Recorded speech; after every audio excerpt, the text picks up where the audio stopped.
Okay, here we go. Starting another repair session.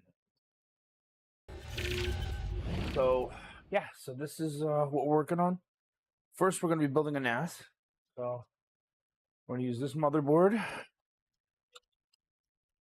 This hard drive is a solid state. I already put the RAM inside the board. At the RAM, 2.5 gig networking, a couple SATA ports that we're adding to this board, and yeah. And then this is going to be used for Home Assistant, Pi-hole, that kind of stuff, and support these 4 hard drives. So I got 4 drives that look kind of like this. And then finally, this is the case we're putting it all in. So it'll look something like that right there when it's all said and done. Should be a pretty nice system. We're going to see how this goes. And we're going to start with the motherboard. So just starting off, that should be a good enough view, I guess. Unbox the ASRock industrial board here. We got our SATA cables come with it. There's a second one. A couple little screws that fit in on the motherboard's M.2 socket. We're going to need those. Got our power cable. Our SATA IDE connectors, which we're going to need more of. The motherboard itself, the header for the board. So, box off the table. Here's the motherboard. And we're just going to give it a quick test, make sure it works and everything.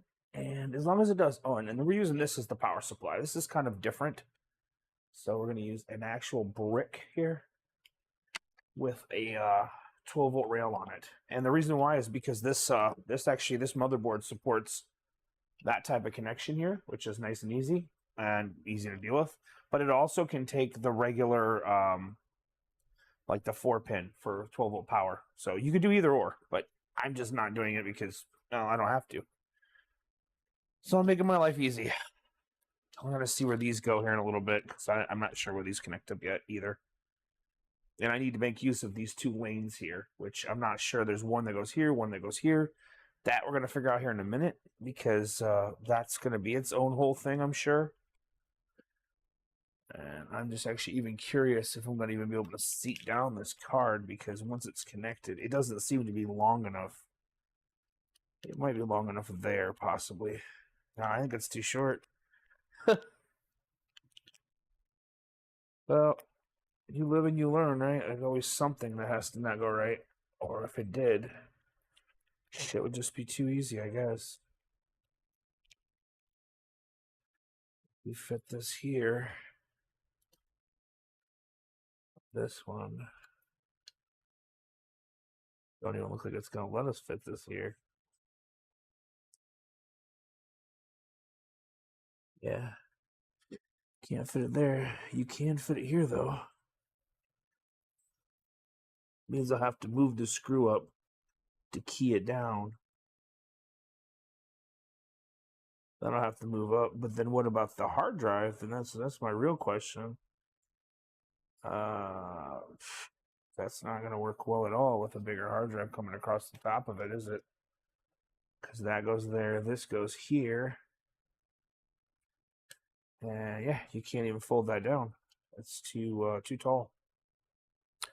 So yeah, that's going to present its own set of challenges right there, just on that alone.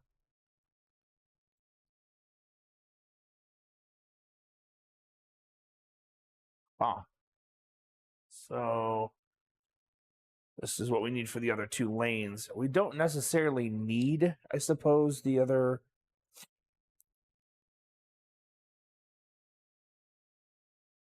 drive. Well, we gotta have 4 SATA hard drives connected. That's a little bit of a challenge. I can use this other keyed out slot to turn it into a different type of connector and use it for something else. A 4.0 PCI 4X slot. that's going to require me running some other technology there because that's a whole nother mess.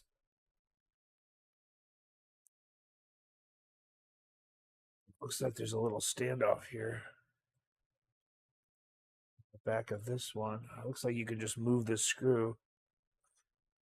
Take out the standoff and move it up if you had to. Oh, that's pretty convenient. Have to get a tool to turn that and move it out. It's not where I need it, but that's going to present itself its own set of issues, though. Using this one.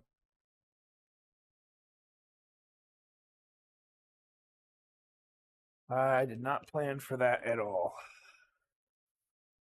Would have been nice if I could have soldered it over here, but it won't let me. It doesn't actually fit. It's just blocked in the wrong spot.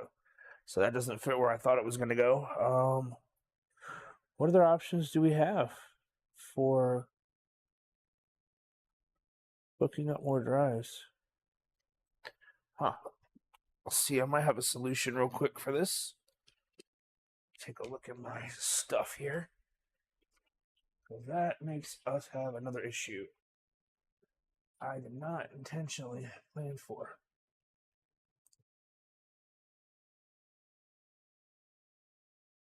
Trying to prevent problems, but it looks like we're already running into one.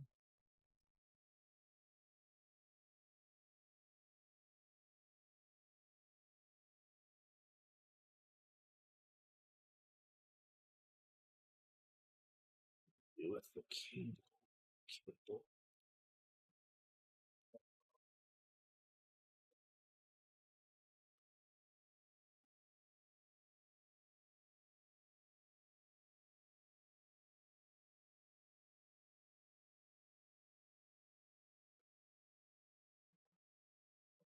The wire we're looking for. 1, here's 2.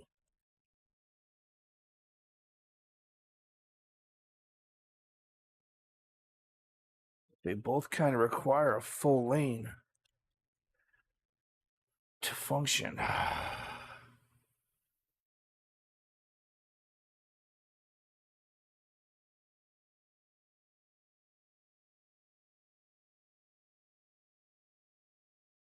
Not that one, this one. We could use this one.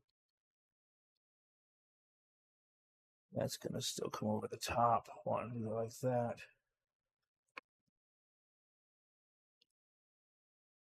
We can't really move this up any higher to. Can we run it lower? I don't fit in that socket, damn. Still got the same problem with these connectors that I wanted to use.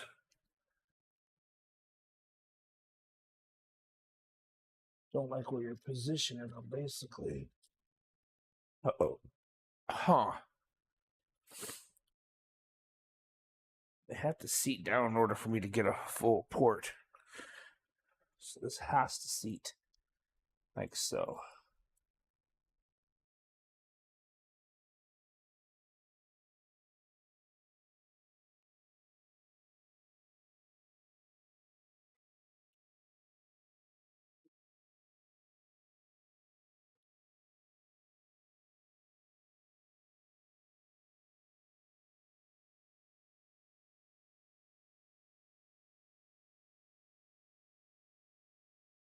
Could do that, but we're not going to have those ports underneath them. Basically makes them useless. Making them useless. Huh. Can we install this on the top? It's not possible. What about that little 64 gig drive I had? Yeah, but that's not going to be big enough to do anything with. Shit. Well, definitely encountered our first set of challenges here with this.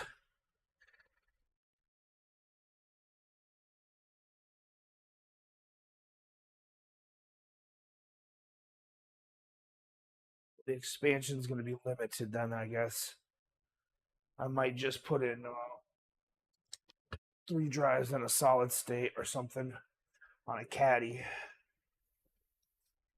because it looks like we're not going to be able to use that full-size connector up top unless we get some kind of conversion. But I have to get a different type of cable to be able to utilize this full-size this M.2 up here, because when this gets seated underneath, that's going to take up most of your connection. And I don't have a different flex to stick in there.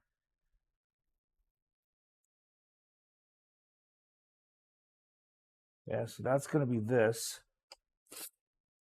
And well, so we'll figure something out with that other connector for up top. I'll have to find a different type of plug to go up there. I gotta go get a little pair of pliers real quick.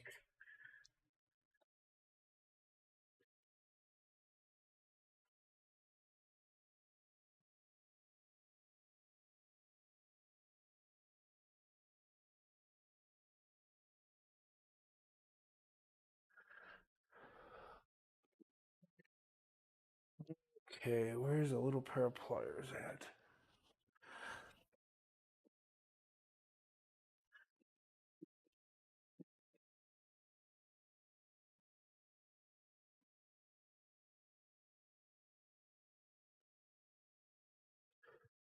These aren't the littlest pliers, but these will work. Looks like we're gonna have to just go with what we're going with here. We'll figure out adding in that other part later, I suppose. So, let's go back to what we're doing. All right, so we're gonna have this Patriot 256 gig in instead of this 1 terabyte hard drive, because the 1 terabyte's just kind of worthless anyway. At this point, it's a waste of space. So the 2 terabyte SATA, 2 terabyte SATA, 2 terabyte, and then the 1 terabyte's not gonna go in. That'll go in another system. All right.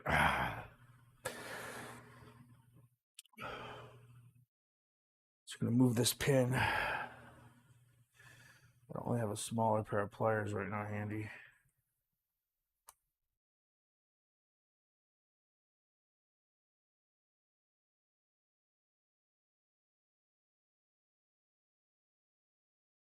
We're moving this little nut in further to support this drive down here, because that's the one that's going to have to support that right there. So I need to zoom in to see this a little bit better.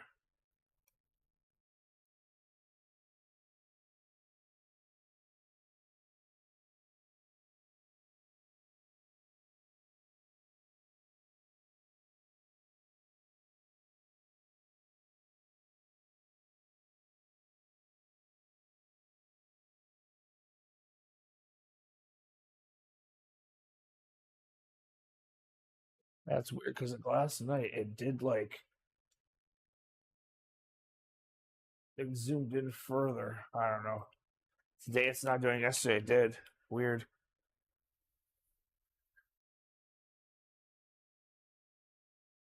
But anyway, we're gonna put this connector here.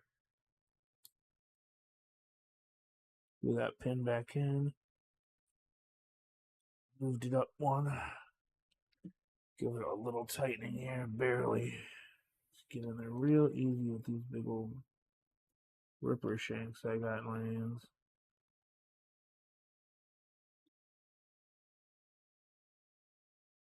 There, that's it. All right, so now we've moved this in. I'm gonna go ahead and seat this card in now and get this out of the way. Super weird. I mean, I could probably get some L-shaped things, but there's still no way you're gonna get that other thing on top.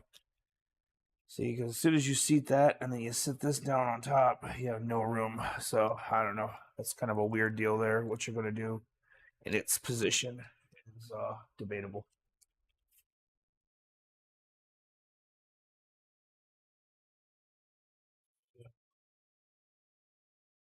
The next part. Get ourselves a little mounting screw here. There we go. So that's mounted in place. So we've got our 2 SATA ports here, 2 SATA ports here. That gives us a total of 4. So the front of the case will have 4 ports. We've only got 2 on this cable. We'll get an extender, get that going too. The next thing I need to worry about is, yeah, like I was saying, if you were trying to use this other port here for something else, see, by the time you couldn't even seat it, look, it's like, nope, we're too tall. So what I'll probably do is I'll get something called a M.2 extender cable that come off here and extend that into a wire that I can move that lane down further away and then, seat a card on it somehow or turn it into another port when needed. But in the meantime, we're going to put 3 2-terabyte drives in this this solid state drive in here. So we got some solid state storage to put our operating systems on. And yeah. Or alternatively, we could put a 64 gig solid state inside here on a anyway, that's another option. Most likely what I'm going to do is move this operating system that's here. I'll leave it external because then I can at least get to it. I could have moved it in here. We could do something with this one too. There's a way to convert that to another slot if need be, but we're not going to deal with it right now. You can get USB to something else, to SATA adapter down the road if we want to do something like that as well. So that's another option. I did want to try this Wavelink card that I got because this is actually, I'm not going to use these onboards. These onboards are only 1 gig. For redundancy, you could have them hooked up, I suppose, but I'm going to use this 2.5 gig Wavelink card. And I'd actually kind of like to test to see if that's going to work, because it would be nice if it did. Hey, how's it going? Everything there.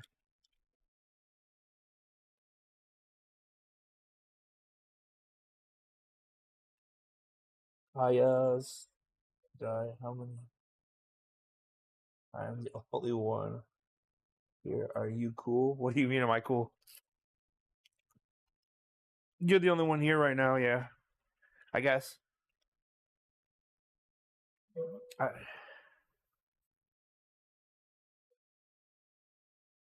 Well, thanks. Yeah, so there we go. So there's a 2.5 gig network card. And that's pretty much it. Whatever this is, some kind of card, something else. I'm telling you how to set it up. Oh, that's cool, whatever. Let's see if this just works off the bat or not. So the next step is to plug in this device. Give it. See how this goes.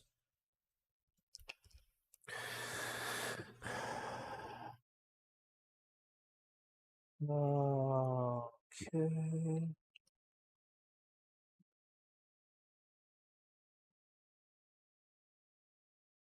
Go. So we got our screen. Let's see what else we need. We need our Ethernet. There we go. And our power cable, which is down here too. There we go. Got our power cable handy. All right. So now we're in good shape. So we should have everything to turn this on. We got a keyboard over here that's hooked up as well. What I have to do to power this on is short these 2 pins right here.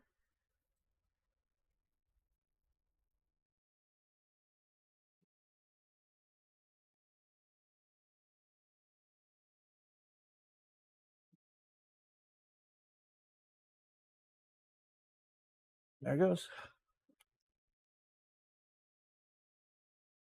Switch over to the other camera. There it goes. So we've got the operating system loading. Let's see what happens.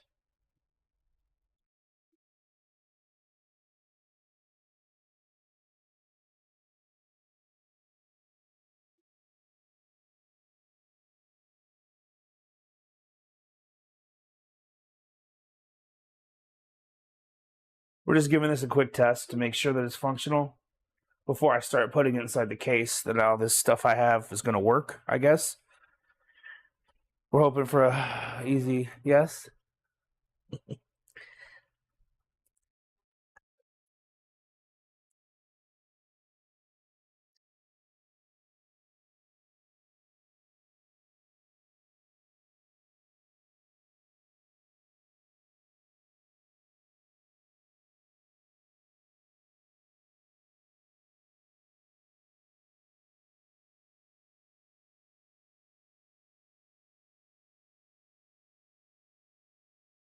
So it's finishing up the last step of launching. So hopefully it finds this USB network card. Looks like it's lit up, so that's good news. It should find it. As long as it does.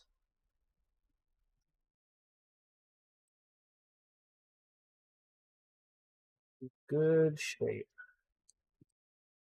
It's doing that last trigger UDEV currents.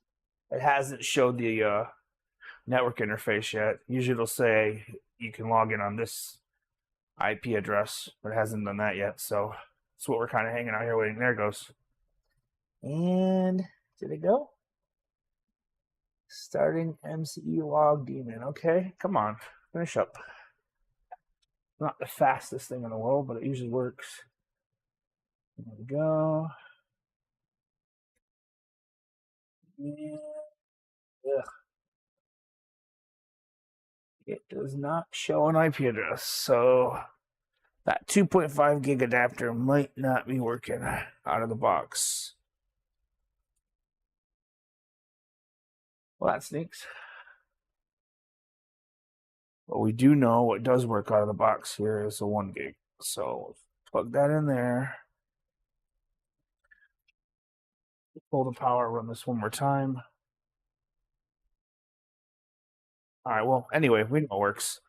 I might have to fool with this this guy here. This one might not do the trick. So we'll see about the 2.5 gigs. It might not go, but it does work on this. So we're gonna go ahead and put this in the box and get it running.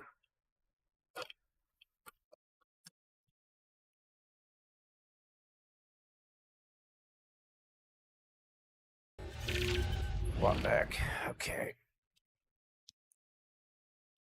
Yeah, so I didn't load the wavelength. That's a little disappointing, but nothing's gonna ever be perfect, especially not on the first go. That operating system is on RAID, and it uses a weird port of something called Slackware, which has been around for a long time. Unfortunately, it's not the greatest with drivers. So it did power on. It made me hopeful that maybe it just needed to be configured, and it wasn't. So we'll check it out again and see if that's the case or not. I need a power connector. I need to add 2 SATA connectors. I need those from one of these drawers. So that's what I'm searching for now. As soon as I find that, we'll go back to the build. But I need that first in order to complete the build. Without it, it's pretty useless right now. So, I'm looking for a cable.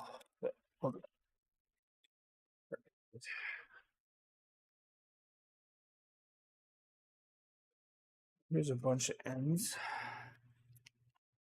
There we go. A 1 to a 2. Maybe one more of those.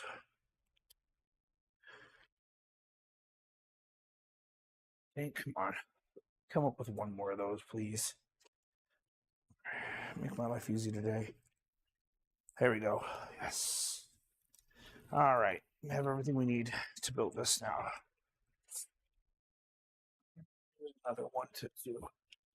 Okay.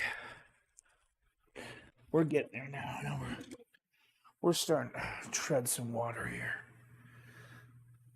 All right. 1 second. Right back.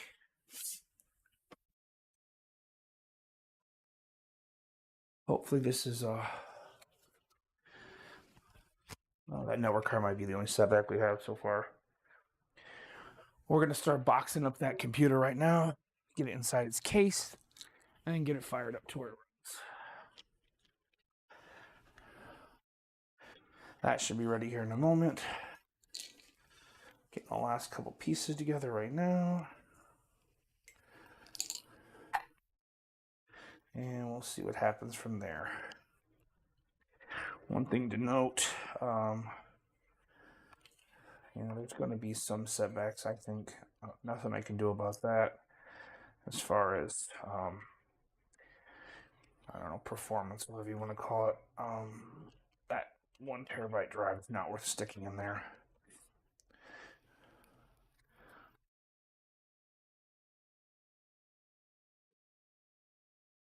Eventually we'll replace it with something else that's a little more up to speed. That's we'll get like a 1 terabyte solid state or something. I don't know. Right now that 256 is gonna have to do.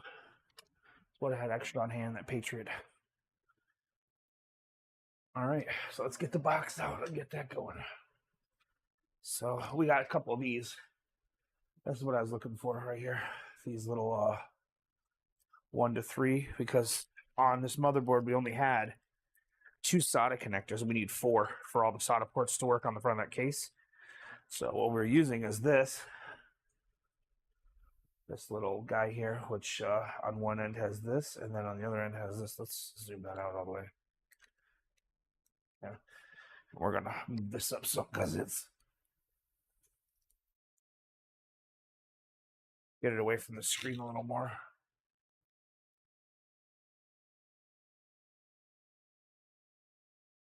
Yeah, that's actually a little. No, I think I rotated it just now.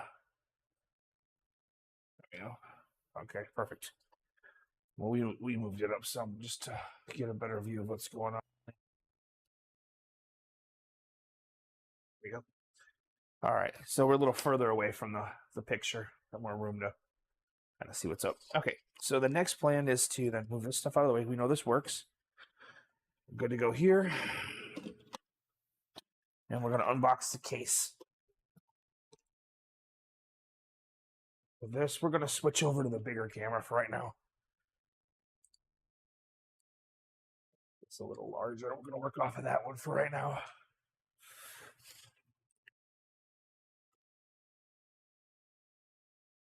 Because this is kind of like that, more of that angle, I guess. This is my first time really trying with the multiple cases and or multiple cameras, and I don't know. I just figured this is kind of cool. Not everybody gets to do this or knows how to do this, and I do. So it's just kind of like something I figured maybe people would want to see. Maybe not. Well, I don't know. Anyway, this is the cute little case I got, which I'm really happy about. This is a great design. Check that out. Sexy. It's got 4 hot swap drives in the front. So will I be hot swapping them? I don't know. Not necessarily. We'll see. But at the end of the day, it's kind of like at least you could, right? Comes with the bag of screws. And it came with some little zip ties. And this shield that probably goes back behind the motherboard, like a heat shield or some sort of stopper. But I don't quite know yet. So let's get the screws off this case, get it opened up. There should also be a big fan in here to cool everything down. It's already installed. Which we're gonna see in a minute. So there's just 3 screws in the rear. 1, 2, 3. Take those off. And from there,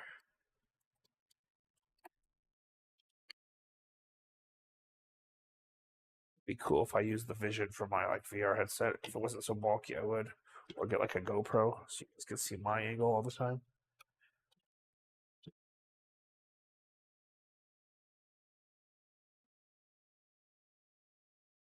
What are we stuck on here? Oh, nothing. Okay. So the lid comes off. There we have it. So normally you'd put a power supply in here, but in ours, we don't need one. Although we could house the brick in there, you know, as a way of doing that. And I'm guessing this goes to the back of your thing, so it doesn't touch the case somehow. Kind of looks like that's how you would do it. So like this. What else? Make it seem like that's how you intended it. It's got the front panel connector, a USB front panel. That's cool. I'd like to see that. Your 4 SATA drives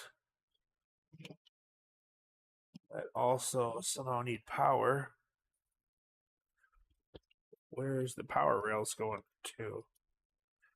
That's kind of cute to see that.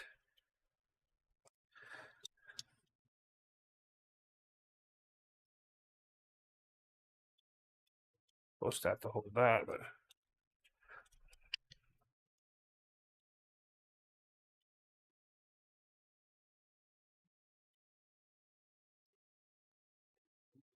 four drive trays.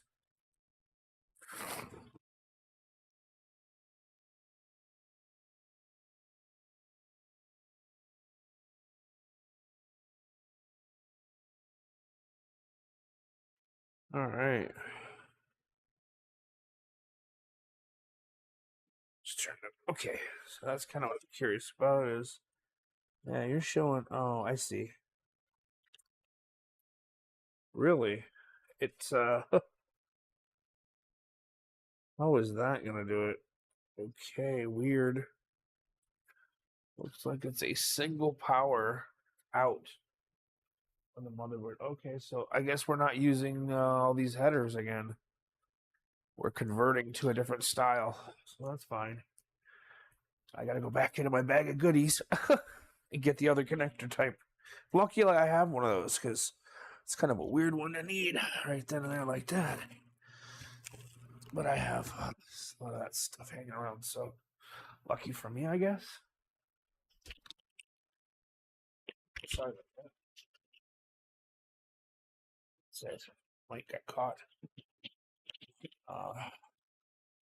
Yeah, so it looks like we're gonna use some of this weird, wacky stuff I got in these bags, like this right here. Looks like we're gonna convert. Since this is what it looks like, we're gonna convert from this lead here. So from a Molex to a to that other one that I just had in my hand. We'll put it on the bed. Yeah, from this to that. So what we'll do here is we're going to plug in this to this, like so. That's going to be our connection to the back of the 4-pin, and this will go into the motherboard. Luckily, I actually had one of those. That's not something that people just have laying around, but it didn't state you needed that. It just, that's what it came with when I got looking at it. So luckily, I actually had this. So we got that figured out. That's good.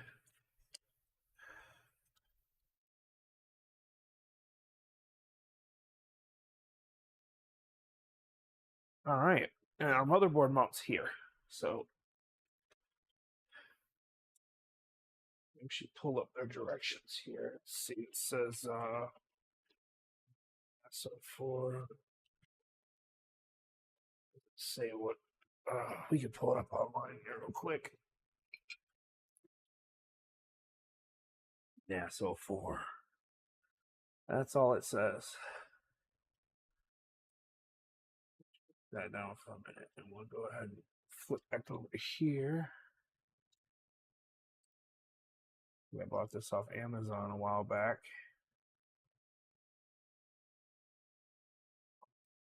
Sorry, Yule. I'm sorry I didn't answer. Are the hard drives as good as solid state? But everybody was just switching to solid state devices. Yeah, no, you'll. I'm sorry I didn't answer this sooner. Um, no, you want to go solid state if you can. I just had some old spinning discs hanging around that I'm just moving over to an existing setup. Um, you know, spinning discs are still good. It's just they don't, as far as speed, they're not. They don't have the same level, right? But reliability is there still. Enterprise drives were all solid. Were all spinning discs all up until very recently, and to get bigger solid state hard drives is really expensive. So, I don't know. That's kind of part of it.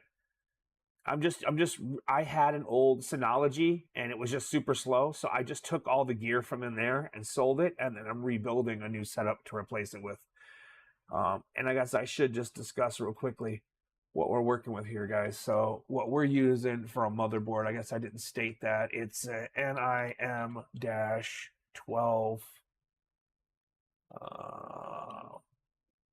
12, what's the other part of the number? MIB 12 13, I think, or something.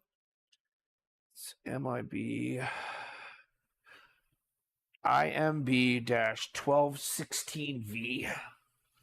MIB or IMB 1216V. And this is an ASRock industrial motherboard. This is the one we're using right here with a Whiskey Lake CPU. Has a Realtek gigabit, has an Intel gigabit, supports 3 displays, has a bunch of different header types. The chipset is MCP. It doesn't say exactly what the chipset is. It's part of the processor line. It's an integrated processor, so you can't change it. Uses laptop memory up to 32 gigs, 16 per DIMM. I have 16 gigs of RAM on this thing. So yeah, this is the basic setup. And then we actually have the instructions on here too. So I actually needed to go here to pull the instructions anyway, which I think I downloaded yesterday. If I do remember correctly, under downloads here, downloads. Yeah, there it is. So this is the actual board, jumpers, headers, layout, whole 9 yards. Oh, actually, this is for a different one. Yeah, this is for the 1230. My bad. We'll just get the one for ours here real quick. And we just want manual. Yeah, we're just going to download the global setting guide real quick. So there's the board we have with all the connector headouts and everything there. So this will become important here in a minute. We got the RAM and we got this connected. Then also the other thing that we're using, which I wanted to state out, the case. So the case on this one is from last year because I've had it that long, past 3 months, 2024.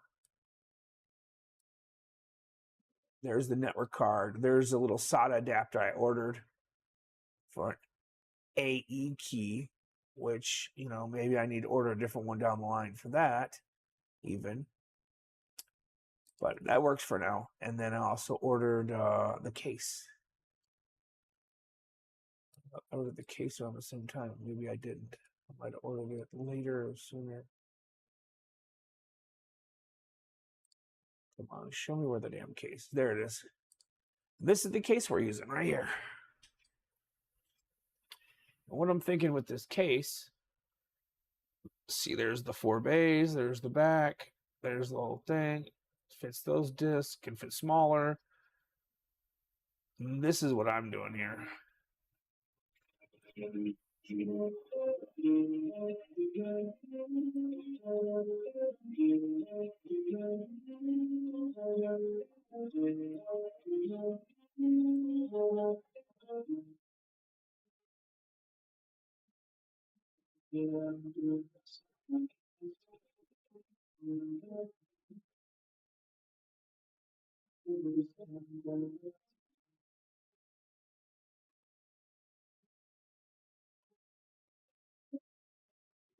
Where's that plastic plate go?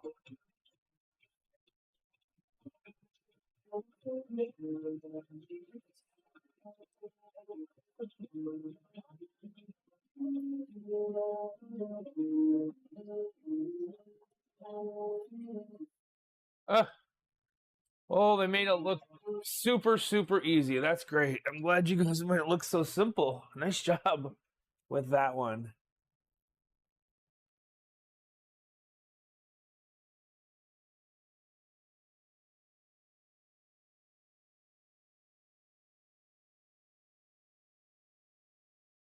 Yeah, there was a little bit of a compatibility issue. It's not that big of a deal though right now. We're gonna go back to this wide view here for right now. There was a couple things that came up already with the setup. Like I might have to take it back apart to change out. I think I showed you guys this where this connector is. I can't use this other M key slot. This I don't have anything for yet. There's no PCI Express on this. You can convert this into a PCI Express lane, so I might just do that. That's kind of the major issue so far, hurdle I should say. Other than that, everything's plug and play. I don't know if that USB if this is going to work yet or not. Hopefully it does. So those are my major hurdles. Other than that, I only plan this to be a 4-bay NAS, so it's going to be what it is, which is fine. And yeah, we're gonna proceed. So I'm gonna plug in the. I guess we'll switch back to the picture of the camera that's close up, so we can kind of see what's going on there, because that would make life helpful. Okay, so here we are back at the board. What we're gonna do is we're gonna plug everything in. And so I actually want to keep in mind which one I'm plugging in where. This far right one will be this NAS 1 right here. So this will go on the board. This will be the onboard plugins here. Because 2 of them are going to go on board, 2 of them are going to go on the other connector. So the first 2 will be onboard connections, the other 2 will be my add-in card.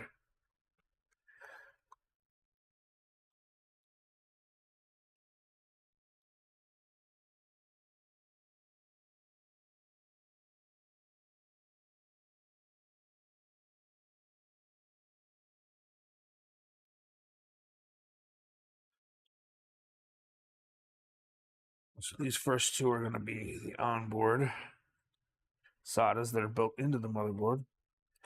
Then the last 2 are going to be the further and just as capable ones that are on this side of the board. Sorry, I'm not showing you guys all this stuff very well. I guess we'll plug those last 2 in here in a minute. This thing can actually just stick to that up there. If it needs a spot to be stuck to, this will be fine.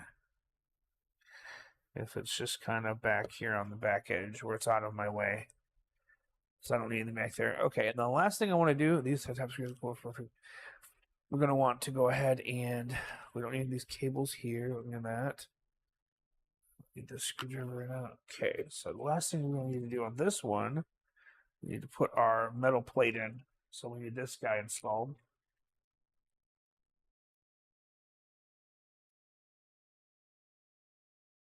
So real quick, this plate's just going to go in the back, and I'll show you this once it's completed.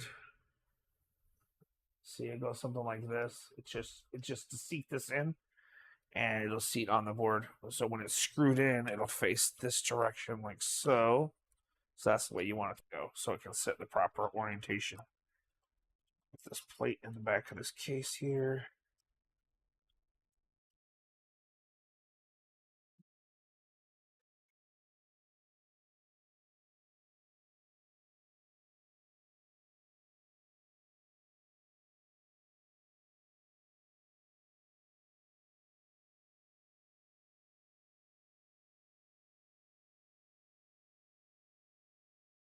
Back plate's installed. There we go. All right, now, last couple things to do is we need to plug in the front panel connector, the 9-pin that goes here. That goes right here on this one. This is our front panel connector. We don't need to play with any dip switches on this one, luckily.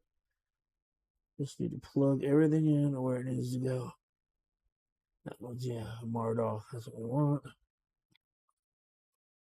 We'll check our pins.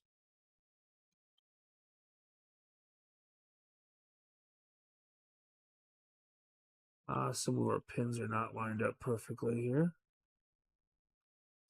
One of them is actually bent a little bit to the right.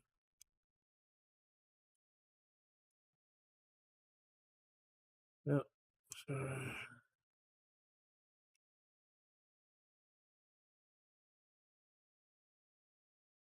there we go.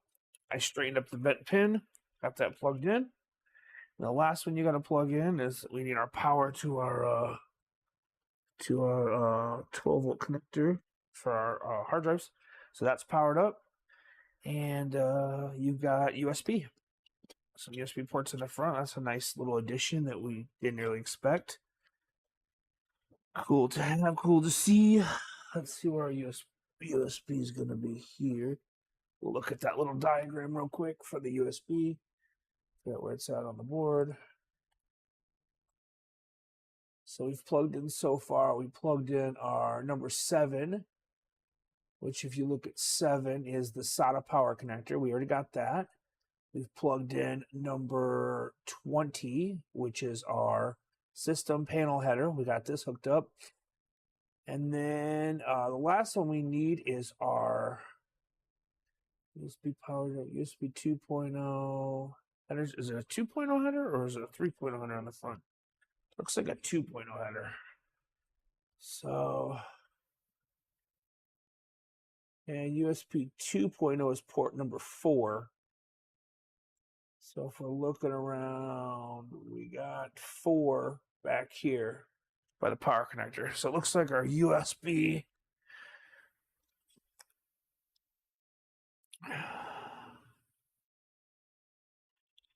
and it goes back here.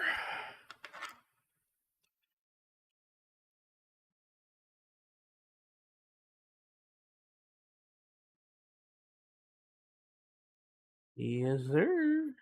Right back here.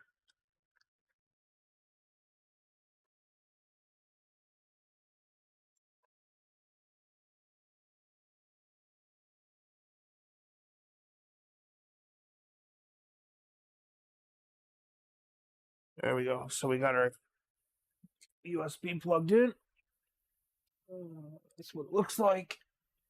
Let's just run it down at SATA here. Our 2 SATA hard drives here. The other 2 are on this card that I installed. We've got our USB plugged in here, our front panel connector here. Our power is coming out of a back jack that's gonna, already be outside the case, so we don't need to worry about that. Last thing we need to do is plug in our 2 additional SATA connectors on that other port that's up in here, and we're all set to go then. So one there and one here. They go opposite each other. It's kind of weird. Okay. All right. There you go. That's all our wiring. Our RAM's installed. We already saw that it posts. Last thing to do is just basically kind of to fish it in this way, which we could tie up some of these loose ends together with a few more zip ties, but I don't think that this stuff's going to really get in the way, to be honest with you. It looks like it's zip tied up pretty well already. And then you're going to go ahead and pull this cable connection in back behind everything. There's not a lot of room in here to hidey-ho everything.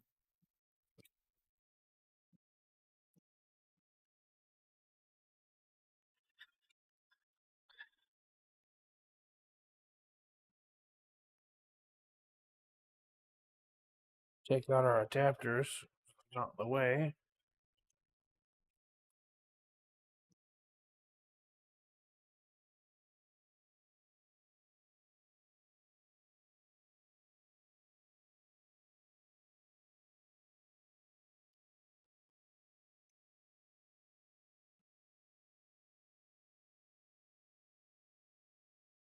Oh, wow.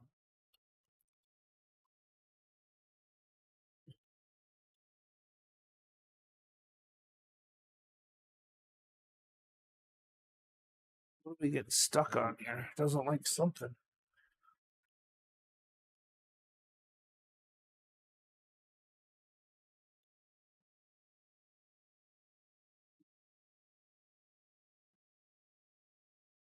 Ah, shit.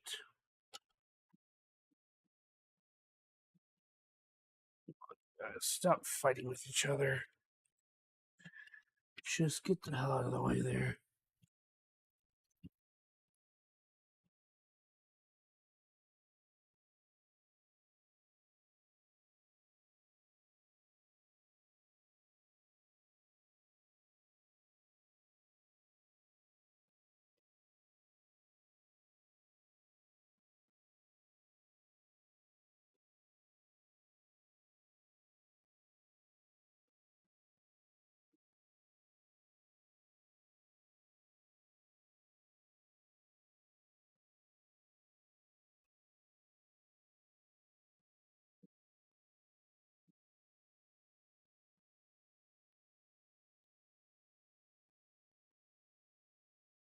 God damn it, I don't like this shit at all.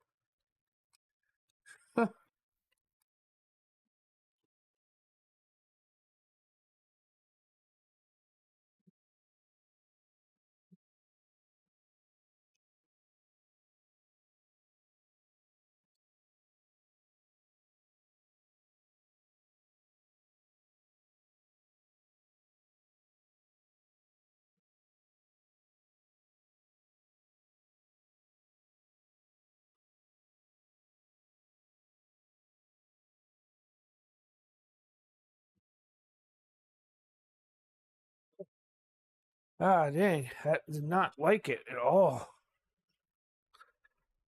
That's funny. I mean, it's not funny, but I mean, it's kind of funny because you would have thought. And what are all these? Okay, so we got some rubber feet for the bottom of the case. That's cool. What are all these extra screws for? Why so many? And then which ones fit the actual drive? Huh? Are these like standoffs? Is it these ones that fit it?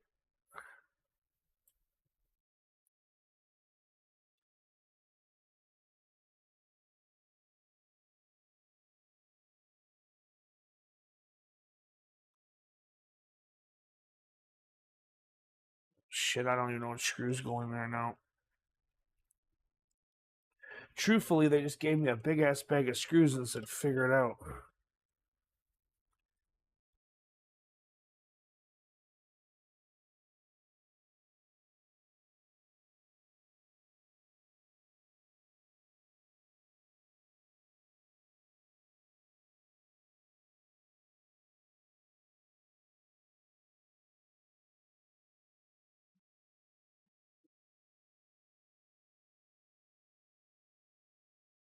Oh my god, come on, you stupid thing.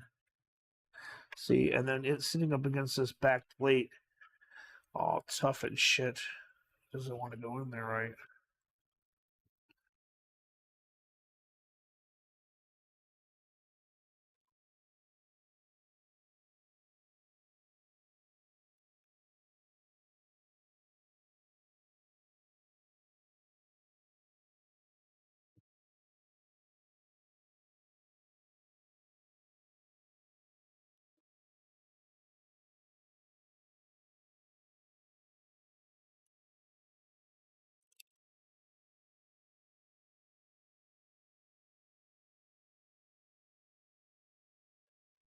Ah, get it later. Ah, I swear. I think it's this one. This is a poor design, hanging on to it like this. Hoping you get the right screw at the right time.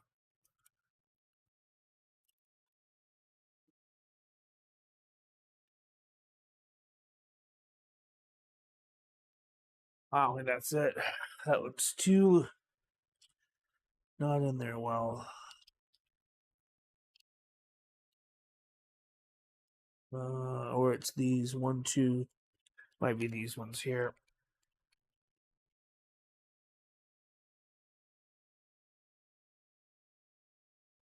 These might be it.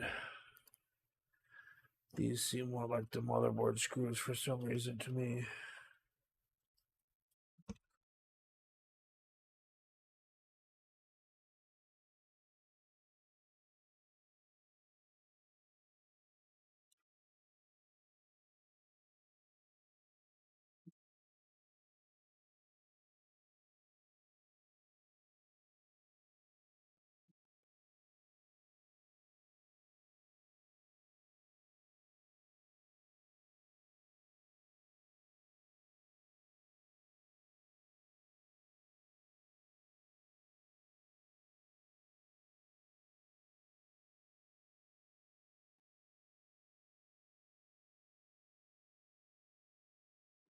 Yeah, this ain't gonna work. I don't like the way this is going in there at all.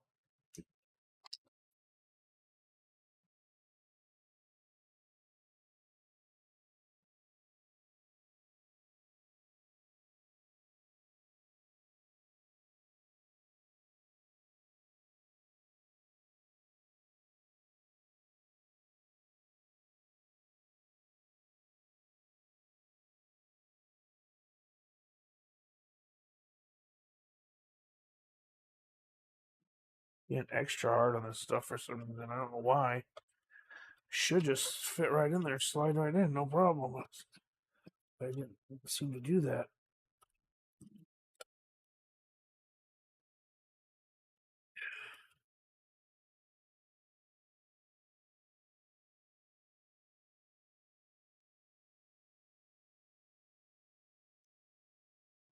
There.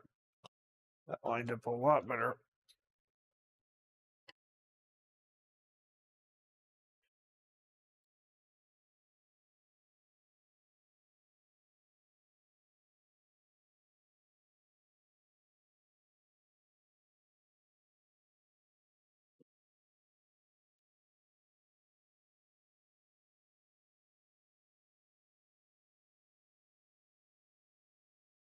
Yep. There we go. Got it. I don't know what happened the first time I installed it, but it did not like going in there. But the second time I did it, it went fine. Huh. Very, very strange. Very, very strange. Not yet. Not yet.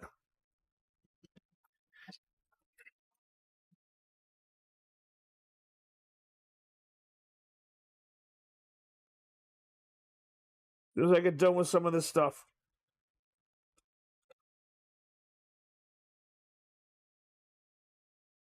Okay. That one didn't thread it. Let's get the other ones out of this bag. These are it.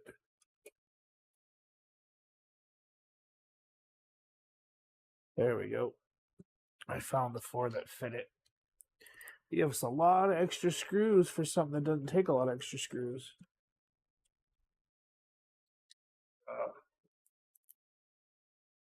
See, this is what I had to do. I had to get the board lined up where I could get all these screws, and I had to sit it in there and lined up all at the same time. So that's the back side of the board screwed in. There's all the cabling. There's the rear panel I/O installed. And there also should be a fan and a... Oh, yeah, it's plugged in already. Okay, good. About to say, I know there's a fan plugged in somewhere over here. Those all have caps on them, so that must be how they get power off the cap. Nothing special there. Okay, that's it. It's all wired up.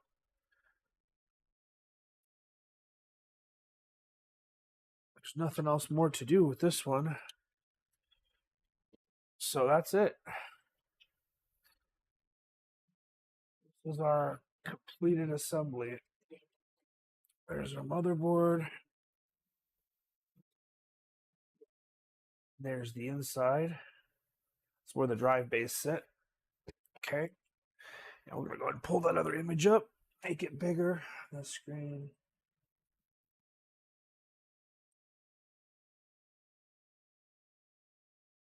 So, yeah. So here we are. There's our completed unit on the other camera with the I/O installed. I don't actually quite know why they gave me this huge pile of screws that you can kind of see right here on the very corner of the right side of the screen. See this little huge pile? Like, I don't know what these are all for. And some zip ties. The little zip ties were a nice touch. There's a back shield that I'm going to attach to the motherboard.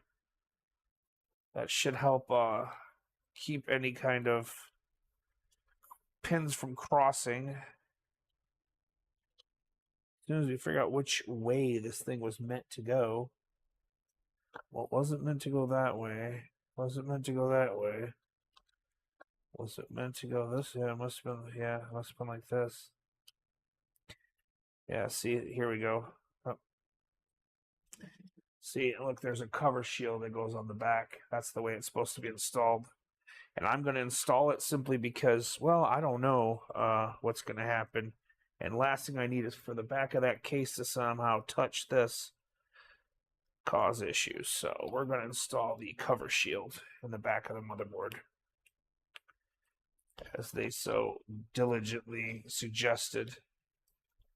They didn't, but they did technically suggest this. Basically just not saying anything they kind of suggested. Like, here, we're going to provide this to you whether you use it or not. It's like, okay, well.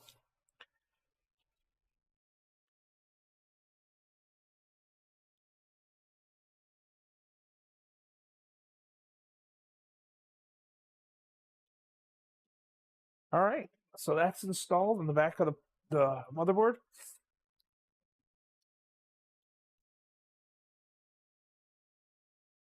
All right, and there we go. There's really not really much more to do with this. There's not a whole lot of cable management because, I mean, the cables just kind of already managed and they're bent in the front here. I mean, I could zip tie a couple things like this together, I guess, but if I want to reassemble it, I have to ultimately take those zip ties back apart. So just for this first run, I'm not going to bother doing anything further. I'm going to get some drives in, get the cover plate put on it. Let's test and see if it at least boots first before we finish putting everything else back together. Because these are the important steps. Does it turn on? Does it still work? So we're going to plug in the HDMI connector here.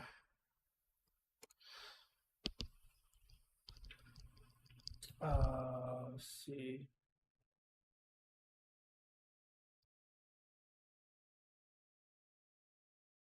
Yeah, thanks, Dances with Burritos.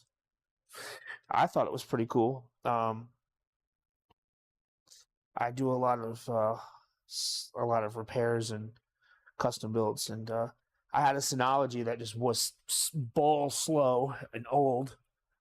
Used DDR3 laptop memory, and it just didn't get me anywhere. And I got tired of it, and I sold it online for a couple $100. Got my money out of it, and built something custom, which is kind of what I always like to do anyway. I'd prefer to build my own before I'd buy one. So we're going to fire this up. You guys can see with me if it still boots.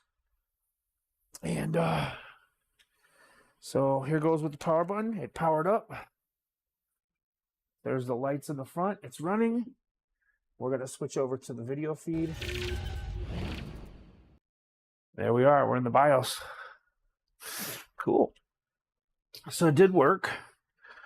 Funny enough, I don't have the keyboard plugged in yet. My bad. Let's do this first. Let's plug back in the boot media. So we're running on RAID on this and our keyboard. And let's do that again.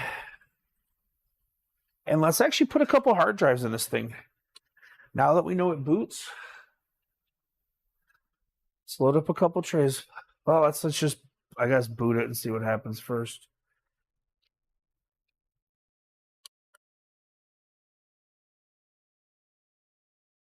And it's live. There we go.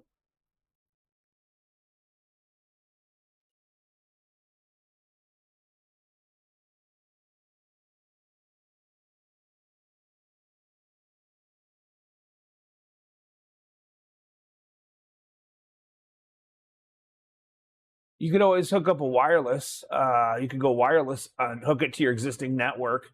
I mean, you wouldn't get the greatest transfer speeds, but it still would work. Because, it'd be whatever your wireless connection is as far as, transfer. Or you could just go straight from, if you have like an extra Ethernet port, you could just build a crossover network with a cable and just do one end to one end, like one PC to a box, and build it that way. There's definitely ways to do it. I totally get it, though.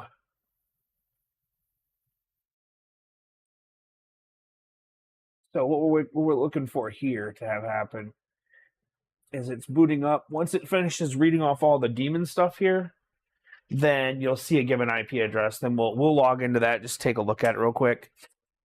And then I'm gonna go ahead and put the lid on it, pop some drives in, maybe then put the lid on. I don't know yet, but there's 4 SATA drives that need to go in here, and my problem is literally that. There we go, 192.168.1.181. So that's our IP address for this little guy. And so if we come over here, 192.168.1.181. There we go. There's my Vault 3. Log in. And see, you can see it doesn't have any disks in it yet. It will, though. And so here it is running. Maximum size 32, usable size 15, almost 16 gigs of RAM. It's not going to be the fastest system. This thing's just really used for a little bit of light file storage and basically Pi-hole and Home Assistant. That's all I'm using this one for. And I mean, I guess I could put it in play with the dual NICs. I could run it as a go-between for my router. But I literally just bought a new router that supports an open standard. So I think I'm probably going to just use that anyway. So the router is probably not an issue. Using this as a router now is probably just not really a big deal to me anymore. But it's cool because you can load up containers in here. So it's like, it's really easy to deal with. I want to utilize a couple more of the slots on that motherboard. So I'm probably going to have to take this back out again and build out another connection for a PCI Express slot so I can install another card. Or possibly 2, I don't know yet. But anyway, yeah, that's, oh, I'm sorry, you guys aren't seeing the interface I'm seeing. I apologize. You guys are still seeing that. There you go. There's TrueNAS, or there's Unraid running there.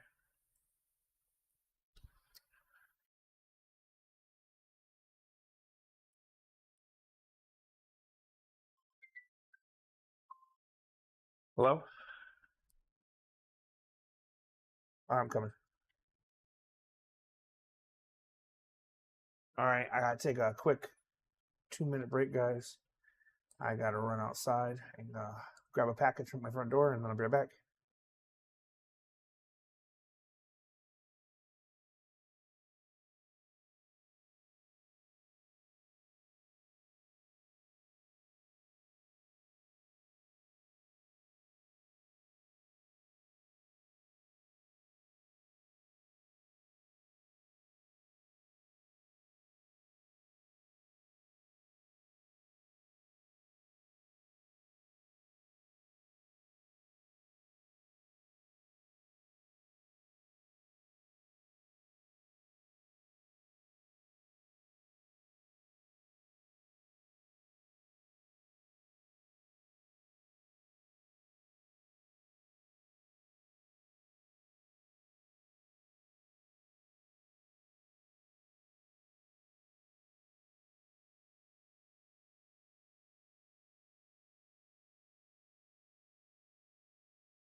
All right, sorry about that, guys.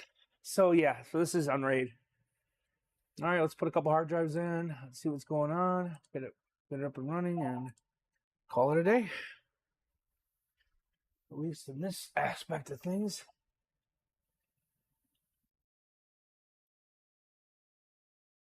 I use Dances with Burritos. I use both TrueNAS and Unraid. I like TrueNAS. I actually like older TrueNAS that runs on FreeBSD better myself personally. But I like TrueNAS for the performance and for the reliability, the failover, and all that stuff. I like Unraid for its expandability and its ease of use. So I don't know if I could say I have a favorite. These two boxes run Unraid. My other main disk server with all my, half a petabyte worth of space runs TrueNAS. So whatever that, take it as you will. For as far as what you think I like, no real. Yeah, well, we're not going to wait for you to shut down. We're just going to power you off the wrong way. So it doesn't really matter at this point. And then we're going to go ahead and put some screws back in this frickin' bag. Oh, you know what these screws are for? For the hard drives. That's what they're for. Duh. She didn't think about it till just now. I'm like, well, what am I screwing these hard drives in with?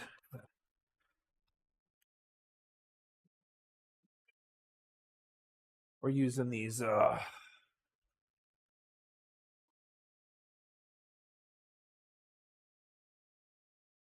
terabyte. They're just 2 terabyte solid drives. This is what I had laying around. I didn't go out and buy anything special for this build.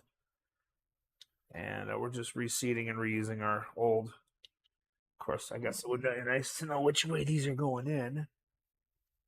Because I think I said the locks go down like so. So you use a lock, it goes like this. And then you have the lock up. You slide it in to its drive bay. And then lock it. And then it's in there, I guess. Like this. It just keep coming out though. Well, I guess the lock is not the greatest lock, but whatever. Kind of probably expected that.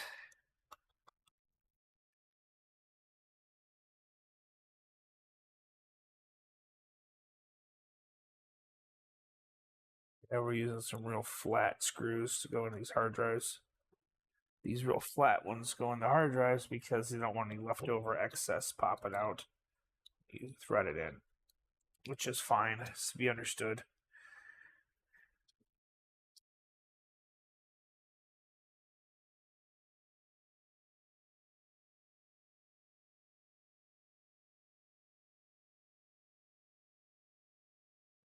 Too big. This is the lowest one for this drive.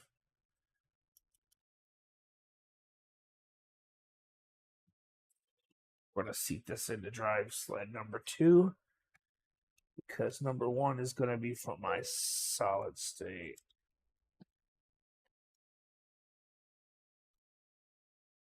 Did not like that. Okay, let's see.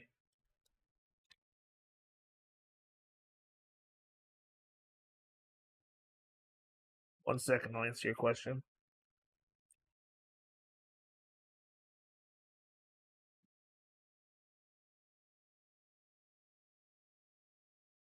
I don't know if this is making good contact with the backplane or not.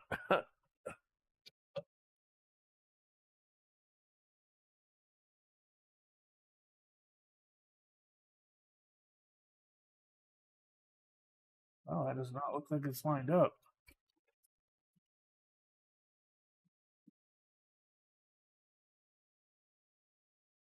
Oh.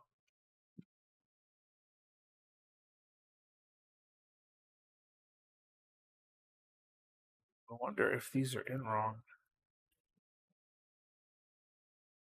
Were they meant to go in the other way or something? Because the drive sled's not making a contact, so that's not good. Let's try this the other way. Which I don't even think is possible, actually, but we're going to see. Because seat them, you can't seat them in reverse. It's not possible. You could screw them from the bottom, I suppose. About this.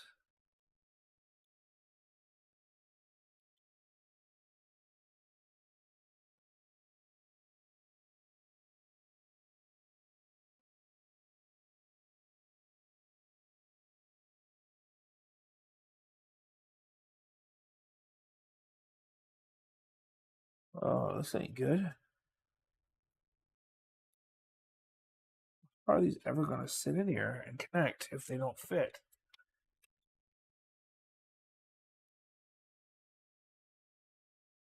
That's cute.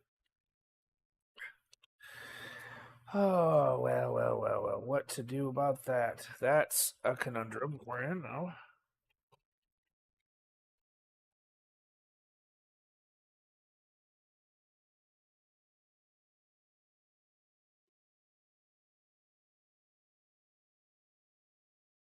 So they do plug in.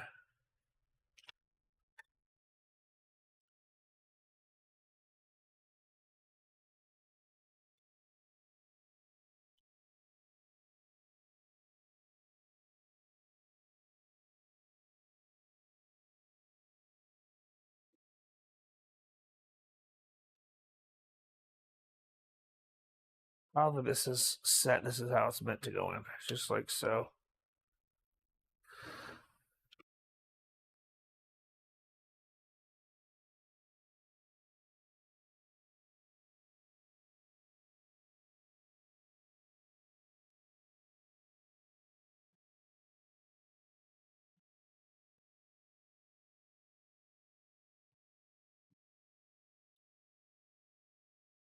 Weird.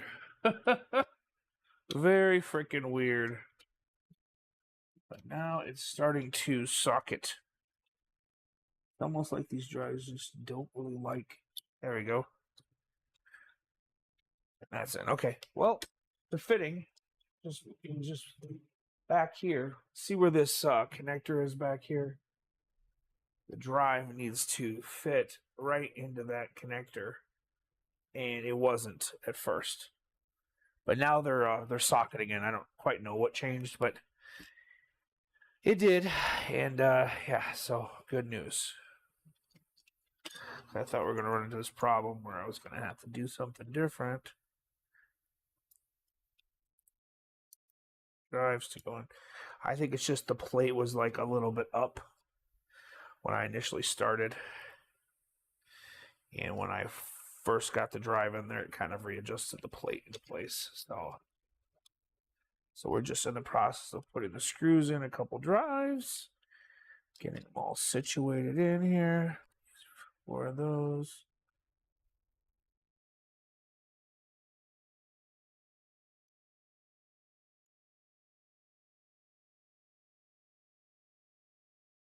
Right.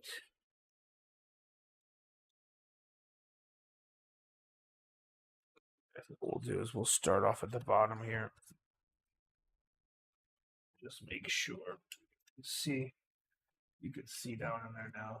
There's no drives connected. And as you slide them in, they have to sit up against that socket and butt up in there. And this is kind of where it gets tricky for some reason. Some drives don't like butting up into the socket properly. They eventually do, though. And then once they're in there, they're in there. Good. Let's go with this one. This is number 2. See that again. Get the drives getting up in there, and it's seated.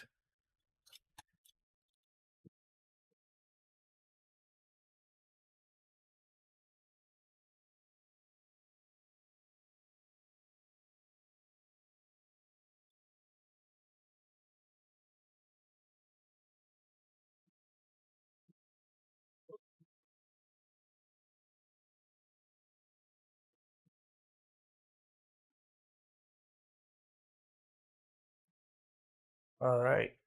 Sure. Last couple drives here. Another 2 terabyte. So this has 6 terabytes in it plus a solid state for now. Nothing super amazing. But nevertheless, they'll do the trick in a pinch.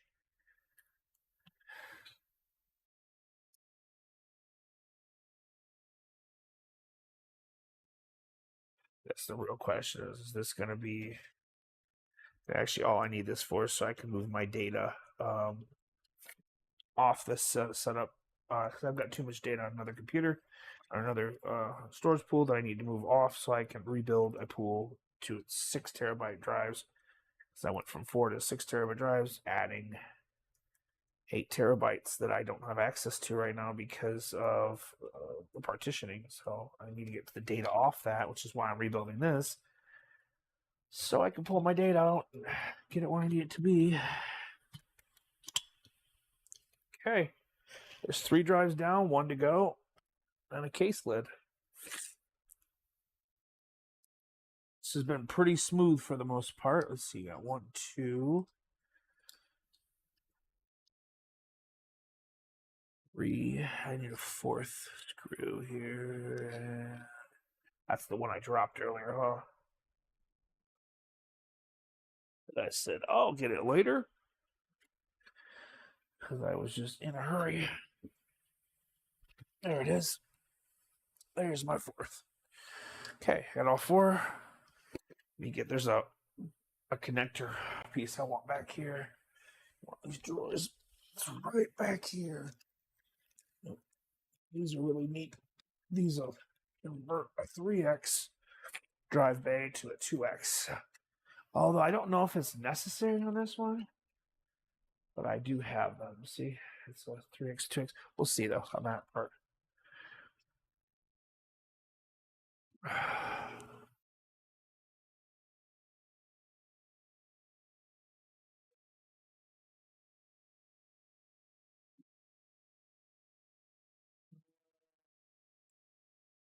Yeah, definitely.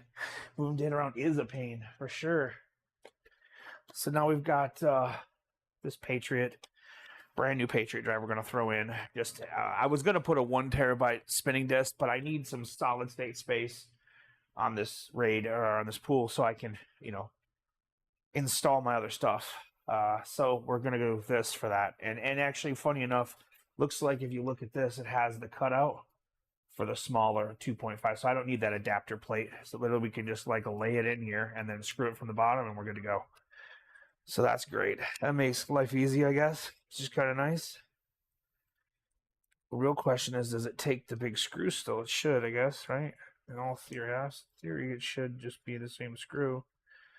It's coming up from the bottom. Yeah, moving data can be definitely a pain, especially when you're moving like frickin' a shit ton. Like I've got like I don't know, so many terabytes of data to move. It's not even funny right now. I've got like got at least enough to fill up all these drives. Six terabytes worth of data I need to move off of an existing system. These screws are a little long. Looks like either they went in cross-threaded or it might be too long. We have to use the smaller ones. See if these smaller ones do it. These seem like they're too small, honestly, but we're gonna try it anyway.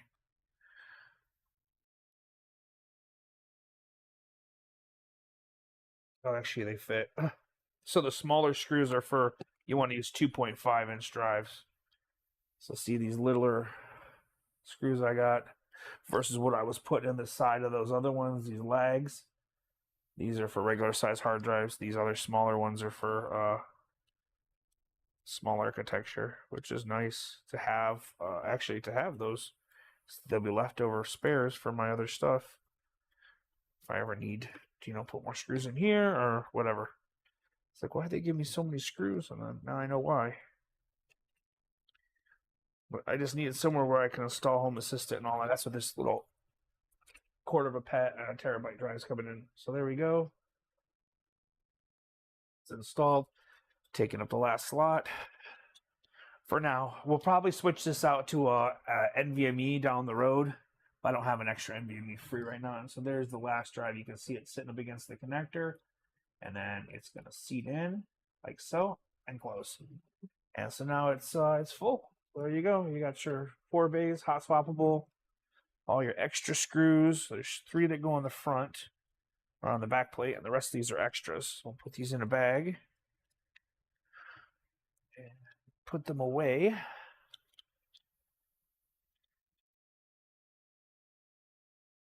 Why don't just show my face, huh? I'm pretty going through all the trouble of doing this. I might as well. But I figured it was about trying to keep anonymous, I guess. I don't know.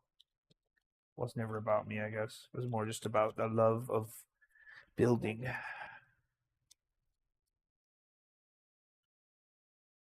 Throw these ties in here with the screws in here, and there's our leftover crap. We've got some extra SATA cables, some extra leftover doodads over here.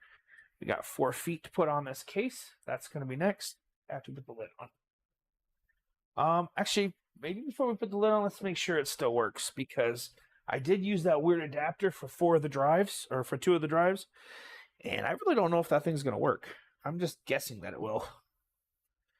Not really thought it through on that part of it, fortunately. So let's see. If all the drives show up, we're in good shape. If they don't, then we're not. It's just that simple. I like the color of the power button. It's got this nice, pretty green color.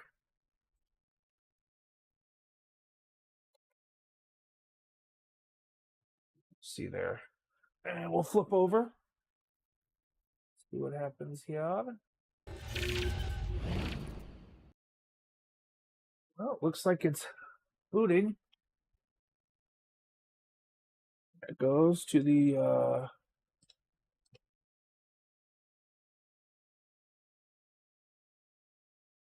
well, on RAID right now. See if it finds those drives. Do they feel like they're probably turned on? Sound like they're running.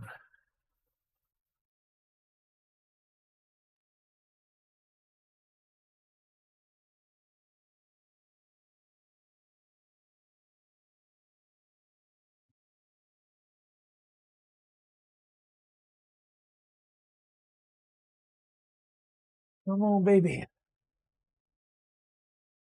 Do your thing.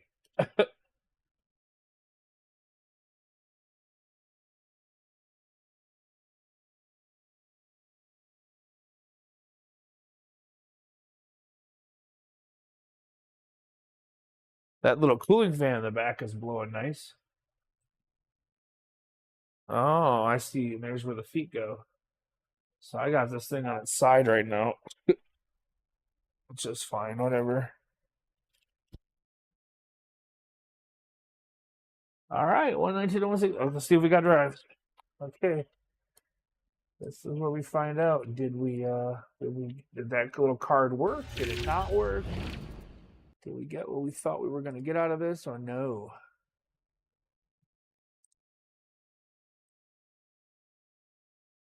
$160.1. Got 181, and boom. There it is, lit up. Okay, let's see. Disk. Oh, 4 hard drives. They're all there. Nice. Okay, I'll be out to eat shortly. Sweet, it worked. Okay. All right, I'll be right there. I'm shutting this down. Proceed. Shutting down the NAS. It worked. Worked like a charm. Oh, yeah. Now I got to build the array. Oh, so there are a couple things that didn't turn out like I wanted. So on this diagram, I can quick show you why it's shutting down. Let me go back over to here. So if you look at this motherboard, so the RAM's fine. We had these right here, these 3 connectors. This one had a SIM slot, and it was M2B1, which is number 38. I need to figure out what that is. Looks like it's an M2 B key socket. Oh, it's B key socketed, huh? And so the one that I do have hooked in, I think, is the E key socket, which is 39, right? And 41 is the M key socket. So I want to be able to use the M key socket, but the E socket is overlapping the M socket because they're so close together, so I can't use them both at the same time.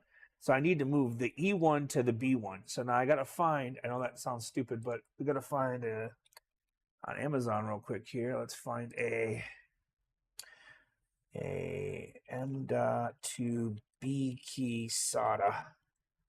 That's what we need. We need M2 B key SATA. No, not like that. Oh, you guys are stupid. I don't want to buy a SATA hard drive. JMT, NVMe key, M key, okay. Bus extension, direct compatible thing. Nope.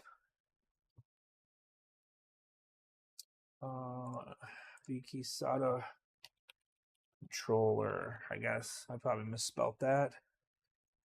There we go. What up, Parker?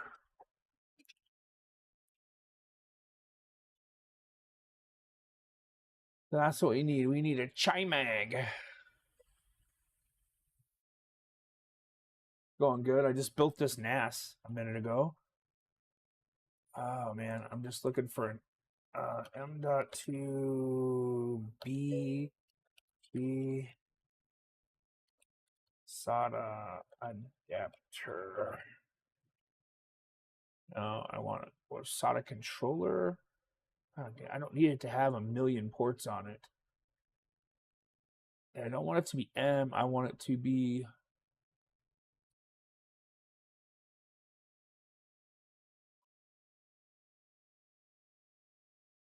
B and M key, right? Yeah, well, that's the thing. They're saying the B and M key. Well, if that's the case, I have one that's, I think, the B and M key one already bought that I could have used. I didn't know.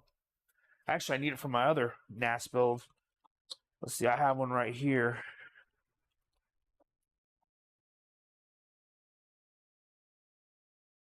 And that's a B&M key. I guess I could have plugged it in and tested it here.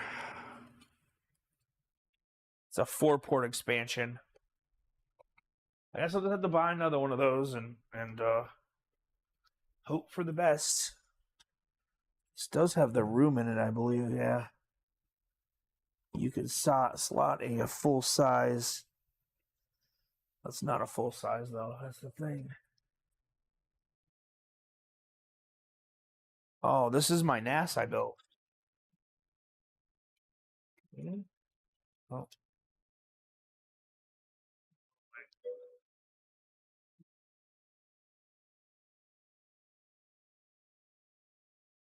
The watch? This?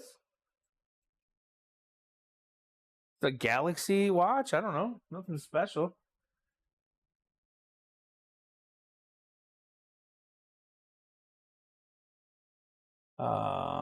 Shit. Okay, so I need to find. I really wish they would just make a B key. A B key SATA adapter. That's all I want is a fucking B key SATA adapter.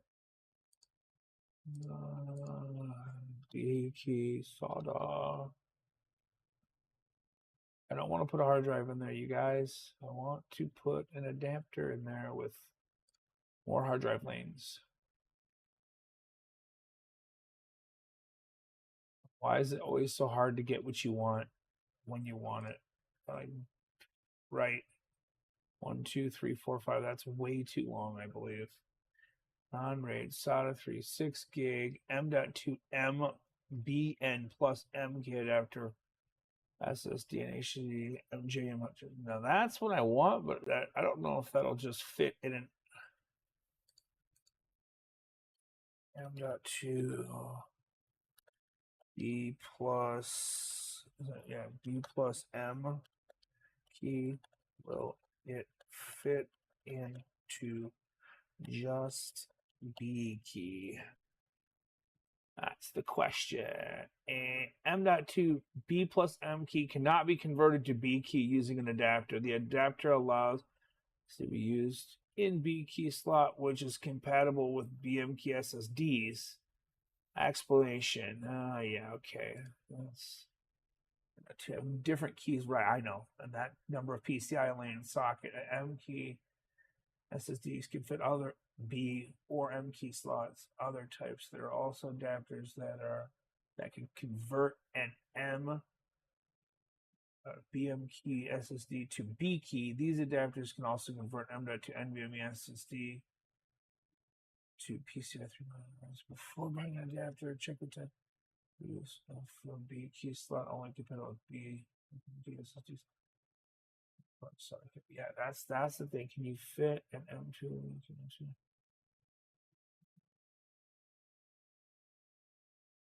Okay, what is then what's just the B key? To B key PCI. The B key can use up to 2 PCI Express lanes.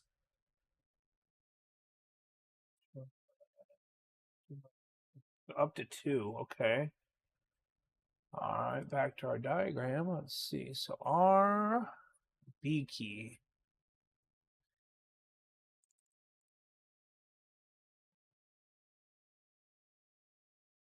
Right there.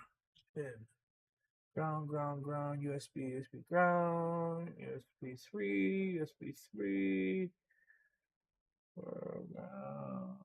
Nothing. Coming around.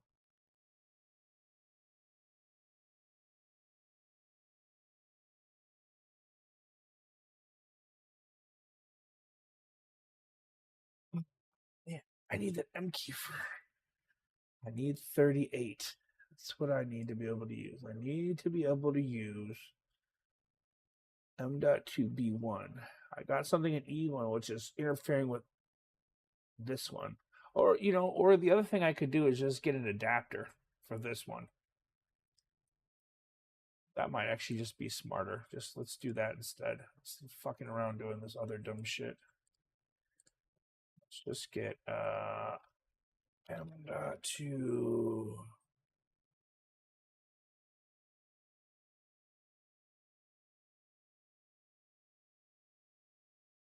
Oh, there we go. Yeah, that's what we want. But I'd like to have something that's a little bit. Will that fit over that slot?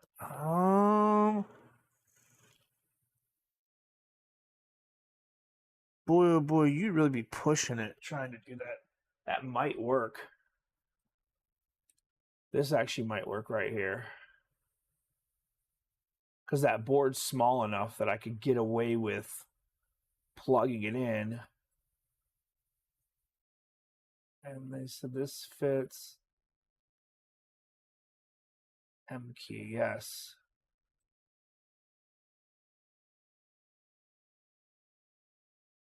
What?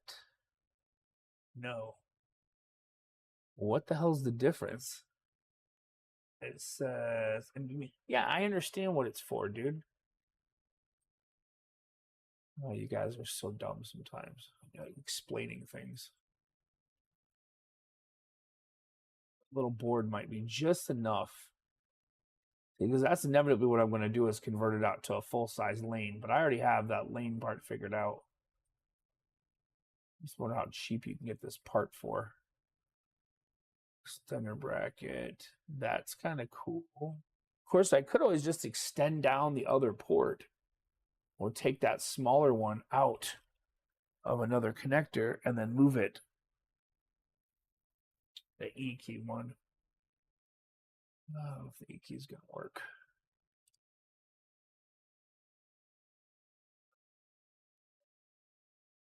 Transfer to Oculink. That'd be cool. Convert it out to Oculink. I just really need to find what's going to be the cheapest little dealio. I think that one I found is the cheapest, that $10 one. Yeah, I'm just going to order that, and I'll be able to make that work. What I could tie this to the other card because there's enough leeway off the top of that other chip to free that lane up where I can actually use it then. So let's buy this. Cool, figured it out. I'm doing this off camera, guys. Sorry.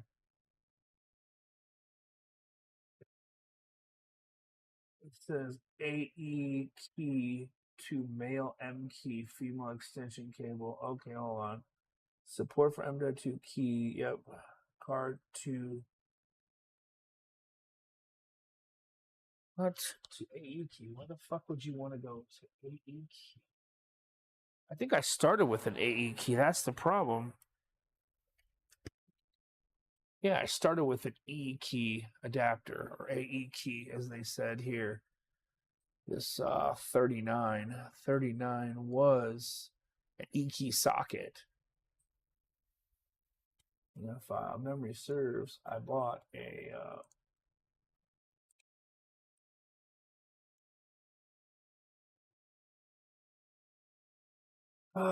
back at my little purchases here real quick.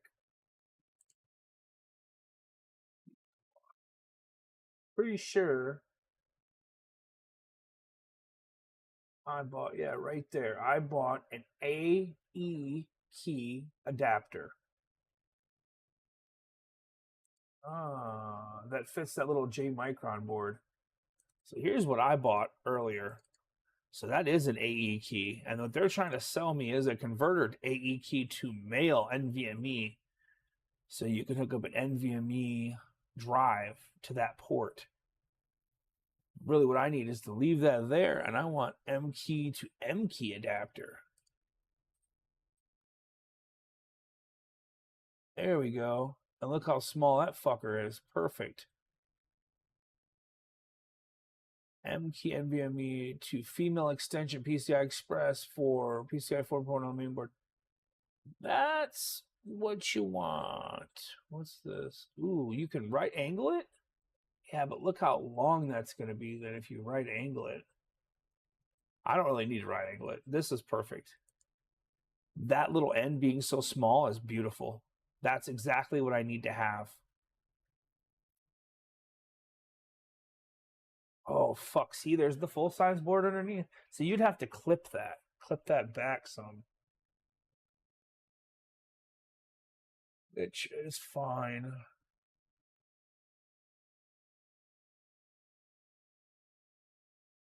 Shit, I don't know if it's...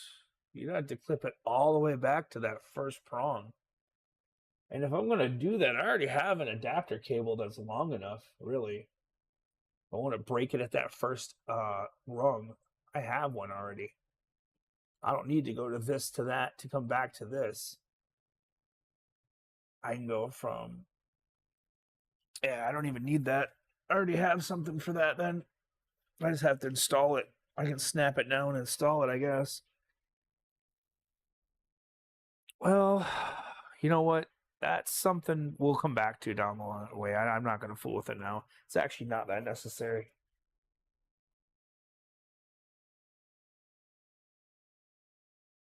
Yeah, I've seen the Garmin ones, Parker. So I guess okay, we're just gonna button this up for now. I'll work on deciding what I'm gonna do with this last freaking port. Cause see what I did is I ordered this and these stand up too tall and I can't run another card over the top of it. So I have to bud something up short up against this and then use that slot for something else. I'm deciding really what I'm going to use it for. I was going to get one of these and snap it short. Then I could hook up another NVMe hard drive, but I don't really need an NVMe hard drive in there. I could really just use that for a PCI Express to whatever adapter at that point. I've got a bunch of different already here, so I'm probably going to just do that. And the E key did work. It's 2 SATA ports. It worked beautiful. So that's cool that that worked. I was able to get 4 SATA drives showing up. Yeah, we're just about done with this project, actually. That's nice. And it booted up to OnRaid, which is great. All right, back to the camera. So we're going to go ahead and button this thing up. Oh, yeah, of course, I knocked the sticky thing off the back that was holding on by some stupid little tape. There we go. It's back on. All right, unplug the power and everything. Let's go ahead and put the cover back on this. We're almost done. This actually was a little less painful than I thought it was going to be. I don't know what took me so long to get it done. I waited on this one for I don't know what reason, but I did. We're gonna go ahead and button this thing up like so. And then I gotta figure out what I'm gonna do with the rest of this as far as, you know, do I want to add one more other card in there somewhere? Am I gonna need more expansion? Is this gonna be good enough? And that's gonna be for something for me to decide down the road, I guess. But so far, it's pretty sexy. I'm liking this. Super teeny. I didn't have to go through the trouble of adding a power supply in this or anything because I had one externally on a brick, which saved me a lot of headache. So then I'd have to buy, I would have had to have bought a SFX power supply, which they are never cheap. But the way I did it, I got away with using a wall wart, and it worked. So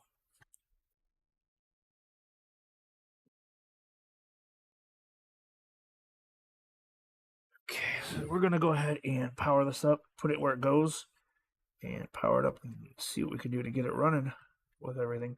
I still wonder if this this is gonna work. This USB 3.0 to 2.5 inch adapter. It'd be nice if it did. I'm going to plug it in and try to get it going here in a minute, see if it shows up at least. I'm not going to plug an adapter into it yet or a cable, but I did hook it up so it's there. And I'm going to go ahead and get this thing situated where it goes. I do make project harder than my head. Yeah. That's my problem too. I just like overthink things way too much sometimes, and I'm like, well, does it need this? Do I have to have this thing? What about if this thing doesn't work? Then what am I gonna do? You know, and it just turns into a lot. It doesn't need to be all that complicated. And this cable's way too thick. I got like this monster HDMI cable. It's fucking way too stiff. It's nice. It's braided and everything, but it's way too stiff for me leaving back there. I have another one. It's not nearly like that I'm going to use instead. That I put over here somewhere as soon as I find it. Come here, little cable. You're in this drawer here somewhere. I saw you. Maybe is this it here? This is the one I broke. No, this is it here. Cool. That's not nearly as freaking mangled up.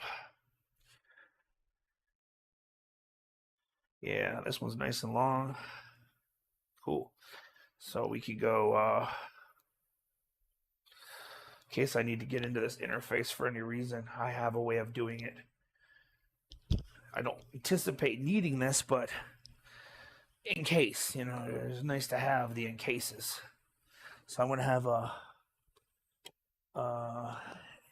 HDMI cable plugged in here just in case, so I can hook it up to my other capture card if I need to do any tuning on the fly.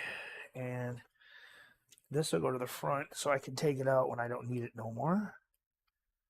This thing doesn't need wireless or Bluetooth or anything. It's got a working Ethernet. The other thing I don't know is, I guess I'm going to leave this thing hooked into this existing cable. Kind of run around the desk for now because I don't know what I'm going to do with this brick in the long term. So it's just going to kind of loop back here for now.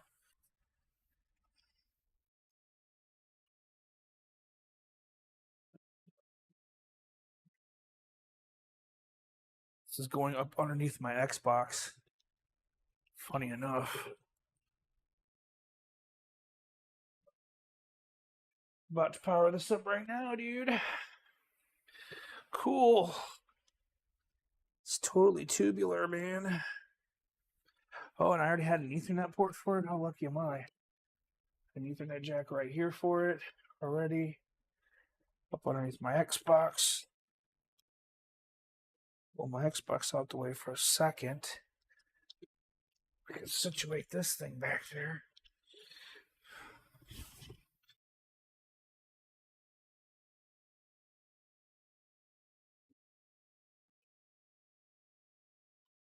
Okay. It's in where it's going to go.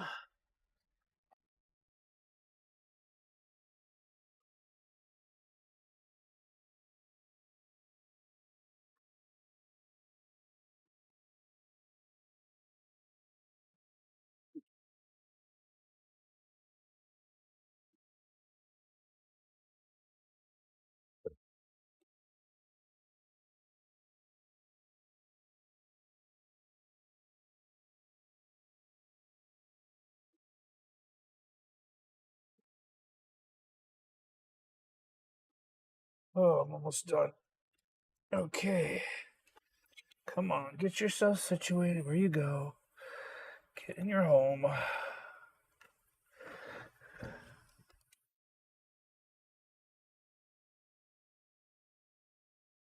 Ethernet's in.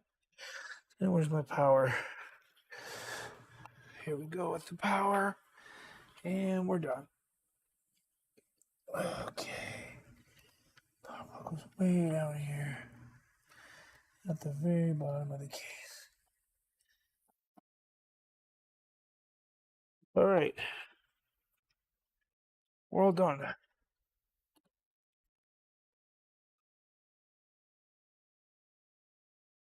All right. Looks good. Let's get that Ethernet cable or that video cable plugged in so we can all see what's going on here.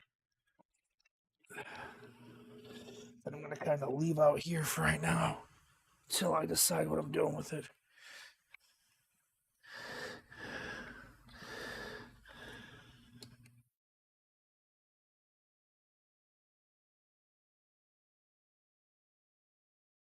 Okay.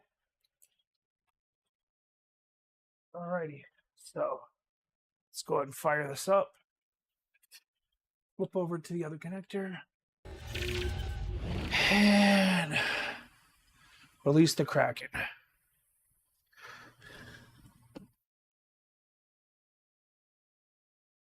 I'm going to kill this other display for right now. There we go. This is what I would see upon boot. And we're already booting into... Oh, the keyboard wasn't on. So to our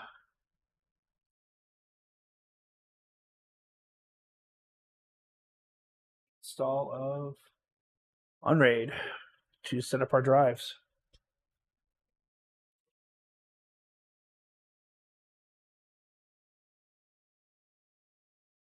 I've got one more project slated for tonight, and that's rebuilding my other NAS box. But yeah, I guess I'm just going to get it out the way since I already planned to do it tonight. Truth be told, I'm kind of tired and really would just like to call it for now, but I really should get it done. So, and then I also still have to clean up my mess, which is going to be fun. That'll take a while. But at least if all my projects are done and then I clean up my mess, I'll feel good about it, right? So let's get check to see if Core is still running.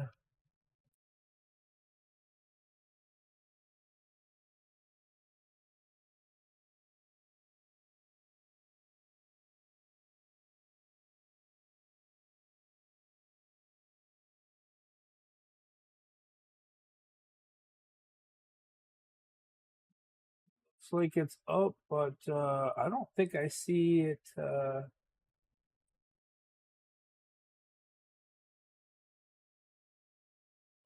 think I gotta go up to the other Ethernet port because I don't see any. Oh yeah, no, it's there. Okay, 181. Okay, go back to here. There we go. Vault 3 is active. Okay, let's set this up. So we're not going to do any parodies on this, but if you wanted to have disk parity, you could set one up as one of the 2 terabytes as your disk parity, and then if any one drive died, it would automatically filter through. But I'm not going to do that right now because I need all the space. Maybe once I'm done doing my project, I could redo these drives, but for now, we're just going to use up all the space. Yep. So using both of those, and I'm assigning a third disk to the thing. So we got 6 terabytes active. And that'll be, I know you say it's wrong, and we're actually going to just go ahead and delete all of these. Yeah, so if we just do this, then it won't be looking for everything. Remove.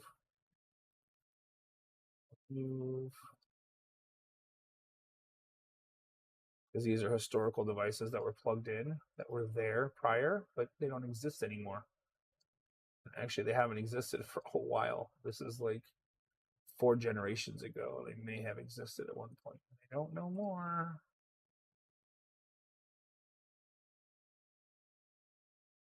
I'm really loving how seamless this NAS went together, this storage server, whatever you want to call it.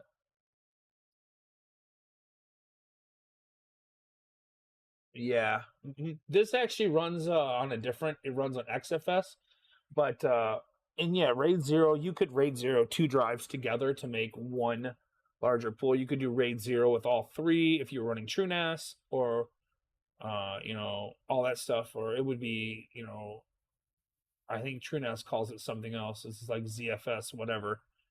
They're using their own kind of technology there, their own file system. You can use ButterFS or BTFS, BTRFS. That's pretty cool too. That's really fast. That's what I'm going to use on that caching drive. I'm just using the stock Unraid stuff, although they did upgrade to using Z pools and all that in Unraid. I'm just not using it yet, simply because the expandability here is a lot easier. You can just add another disk, and keep expanding the pool out on XFS, but you can't do that when you do Unraid. On Unraid, you have to do like a RAID Z2, and then if you add like or change out drives, you can like expand the pool on a RAID Z2, but not on a RAID Z1. And I did a RAID Z1, and so I'm kind of stuck on that. That's why I got the 6 drives, or the 4 drives that were 4 terabytes. I expanded them to 6 terabytes per drive, and it won't see the other 8 terabytes because it doesn't know how to expand that. So I have to move all the data off.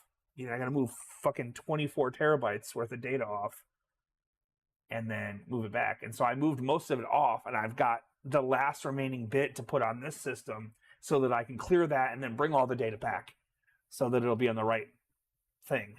But yeah, long story short on that one, it's kind of a mess. And then Cache Big Boy's been dead for a long time, so no device here, and then it's going to be just the Patriot for the caching. And for device, this is just missing. There's nothing going to be here. Slots, you're going to make this none. On this, it's going to be, well, you would just say slot 1, but I guess it's already understanding that there's only one. And see how it's running BTFS, ButterFS. It's going to pair up these 3, no parity drives. That's just what we're running for a starter config. And it says something about, oh yeah. It says you may not add new disks while removing existing disks. Okay, unassigned. Oh, you know what? I guess it would probably help if, oh, look at all the drive partitions it had on it. Linux RAID member. Oh, see, it's it can see the old data that was mounted prior. That's funny. Oh, no device, and then just build it up like that.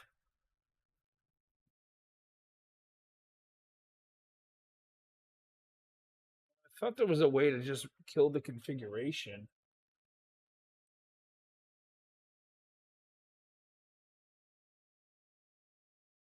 We're gonna only be a one tool drive, and this is gonna use the Patriot. Still won't let me start though. It doesn't like specific disk shit.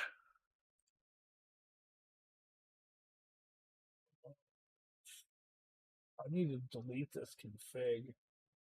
I might have to go back and start it over. I don't want to have to do that, to be honest with you. I thought I could just delete the missing disk. Historical.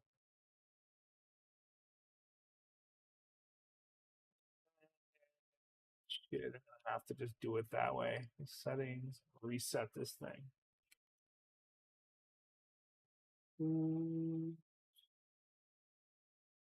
Big.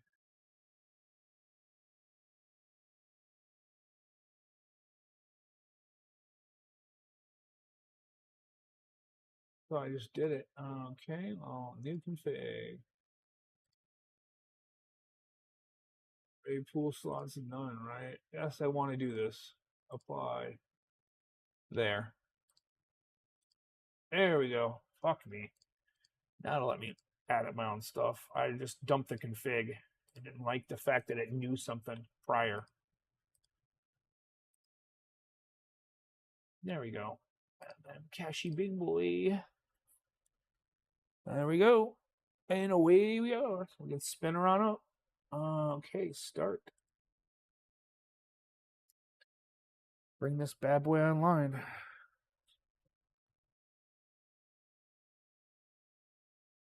All right, and then they're not mounted yet until they get unsupported FS layout, partition layout, until you format them. So see, these are all unavailable until you, yes, on the format. Yes, I know I'm deleting all the data. I'll kill it. And then there it goes, formatting. And now it's all talking. All the lights are blinking. And a couple seconds here, they'll be all online. I can actually kill this other camera for right now. You can see what I'm seeing. So now it's formatting this out. This will give me 2, 4, 6 terabytes here, which would be enough to kind of keep this thing rolling for right now. There we go. Cache Big Boy just got put online. There we go. 6 terabytes old. But the cool thing with this is you can just go to main, and when you get more hard drives, you can just literally add more hard disks down the list and hit start, and then it'll bring them online, and your data will still be there. What's it complaining about? VM auto start disabled due to what? Says no warning there. Oh. Also disabled due to VFOI bind error. VFO bind error. Okay, yeah, that's going to be in tools. What if it sees all 3 network cards? That would be nice. Settings, network. Okay, interface 1, interface extra, interface rules. Nope, it does not see that 3rd network card. It only sees the 2 that are built in. Well, that sucks. So my freaking. So this is only going to be a 1 gigabit network device right now, unless I add a 2.5 in. But USB wise, it's not supported, looks like. I didn't have any freaking VMs set up anyway, dude. So I'm gonna need to be able to set up VMs. That's part of the problem. So VMs, yes.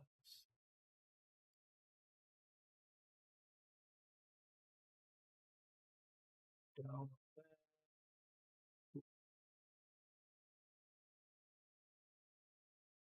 This thing's working good. All except for missing the 1 adapter. That sucks. I mean, I could literally plug both adapters in on the network and I would get 200 gigs. Or I would get 200 megs, which is almost 2.5. So really, does it matter if I don't get 2.5? I'm getting close.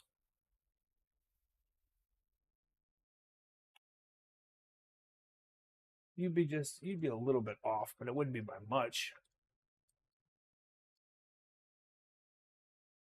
To bind 2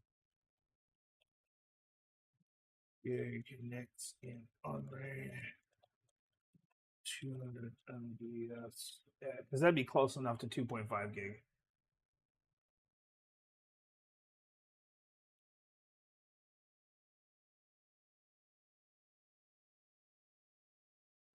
Kind of port channel trunk LACP 802.3 AD or need to be configured on the switch.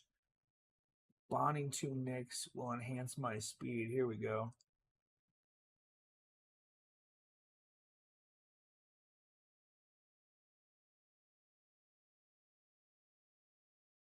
Two NICs. One. All right. Currently, I'm using one unmanaged switch. The other. Blah blah blah. It says I have not had any benefits from this bonding. I have heard that in some environments, just gain observed while simultaneous access across the same path. I would not gain much by adding an extra. No, if you can bond, I'm not sure. Short answer, bandwidth equals speed. Short answer, OP, no. Don't get any extra speed. For some picture, no, okay, yeah. Yeah. Okay, so that's not gonna work. Okay, so USB 2.5 supported by unraid. Let's get a USB card that's supported. Screw it. Here we go. Break. Oh wow, it is.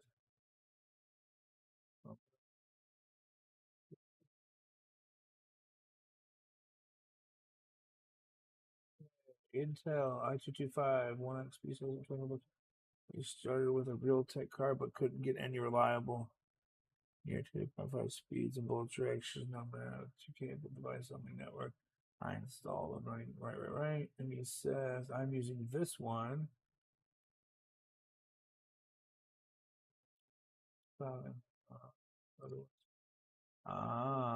So yeah, he bought a IL Crest 2.5 gig Ethernet PCI, but I have a fucking IL Crest. Isn't that what I bought? Yeah, I'm pretty sure that's what this is. Oh, this is a freaking wavelength. And any way of getting this wavelength adapter to work?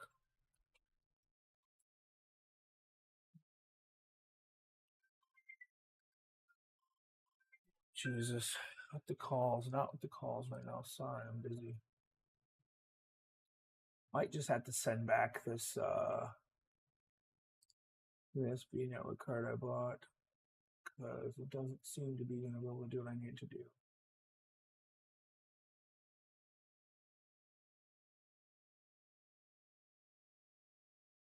I buy this thing anyway.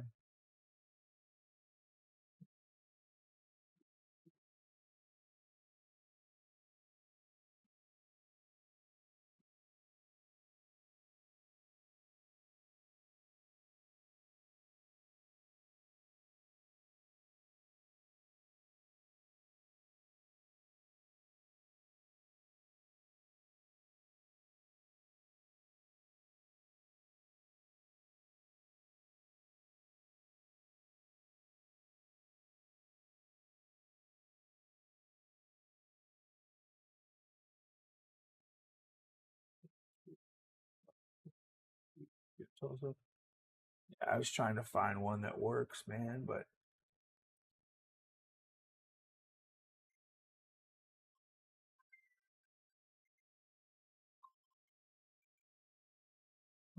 so I don't know. It's just kind of a weird throw up for this one because I'm not seeing any supported there we go.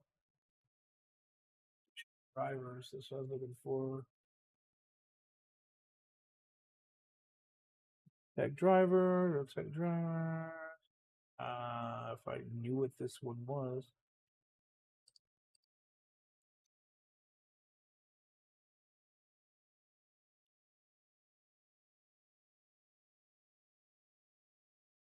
This is on raid. There's a command you can run.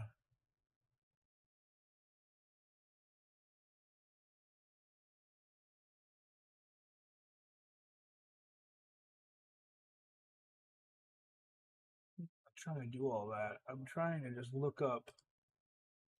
I don't know which chipset this thing is using.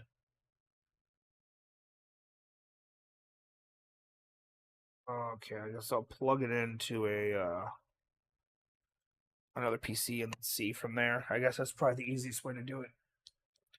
See if I can add the 2.5 gig NIC in later. Connect to a regular PC and then look at it there. See what it's got. There we go. So I just plugged it into my laptop real quick here. Let's take a peek at what it is real fast, and then we can go about figuring that out later. Device.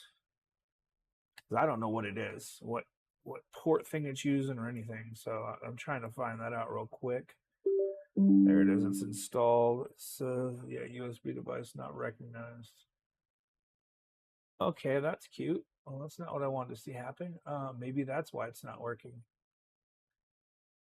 Where's the network cords? Network adapters, killer, Realtek Gaming.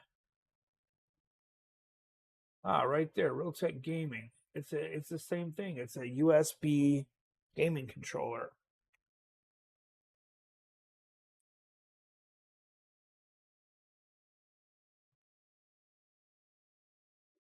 I froze the camera feed. Huh. All right, so it's a Realtek USB 2.5 family controller. That's what we got. Okay. When I unplugged it, it disappeared. Okay. So it's a Realtek 2.5 family controller that's in a Wavelength box. So I have to download and install some drivers to try to get it working on Unraid. But that actually might work, so that'll be cool. It's the same as this family controller thing, but it's on properties. It's on USB. It's the same exact thing.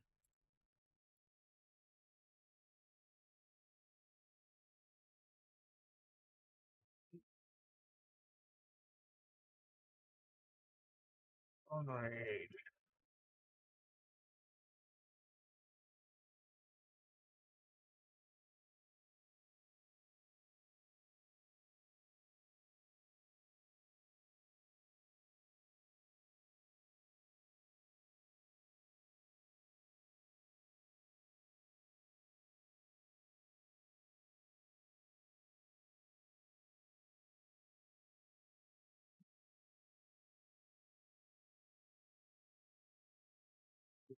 The adapter, the USB adapter might be a factor depending on.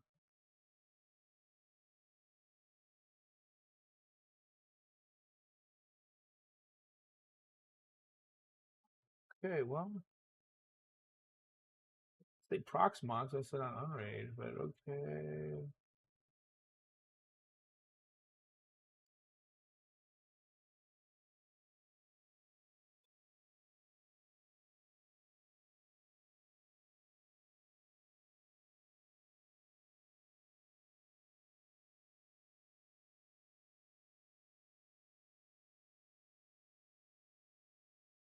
Well, let's just try to install it. It ain't gonna hurt to give it a shot, you know? Where's my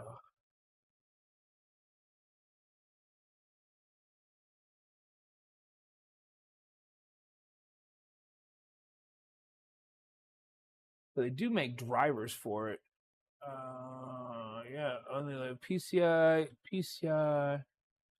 USB.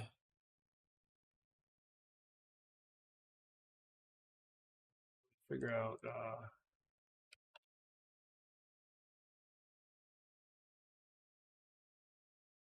do it here. Type of driver does this thing use? Super fast, right? Right? Yeah.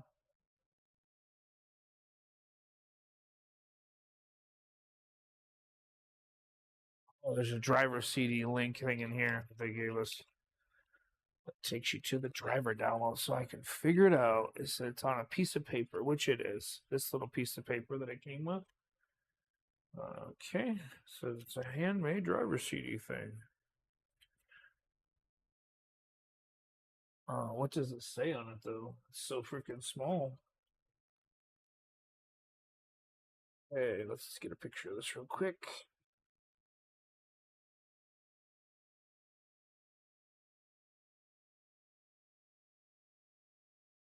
Wavelength.com/driver. Okay. Wavelength.com/driver. I misspelled that. That's cute. There it is. Which product do you have, huh? Well, which product is this? This is the Wavelength USB-C, blah, blah, blah. Does it say on the box somewhere what exactly it is? Oh, there's actually a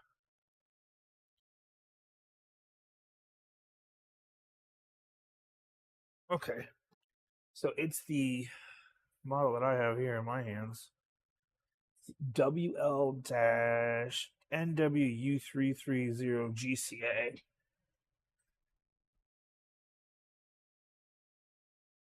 Wireless, wireless.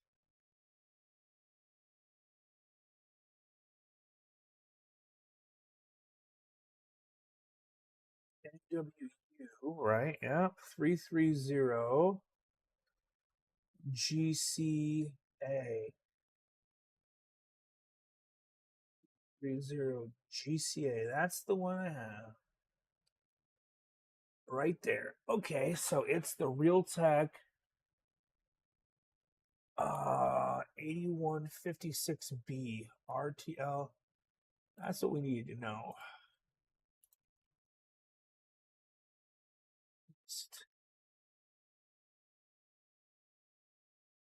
8156B. Okay. The reason why we need to know that. Let's see if we can get any drivers in this thing. Okay, 192.168.1.181. Good.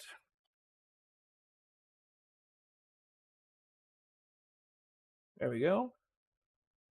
Go to apps. Yep, download latest app version. Sure.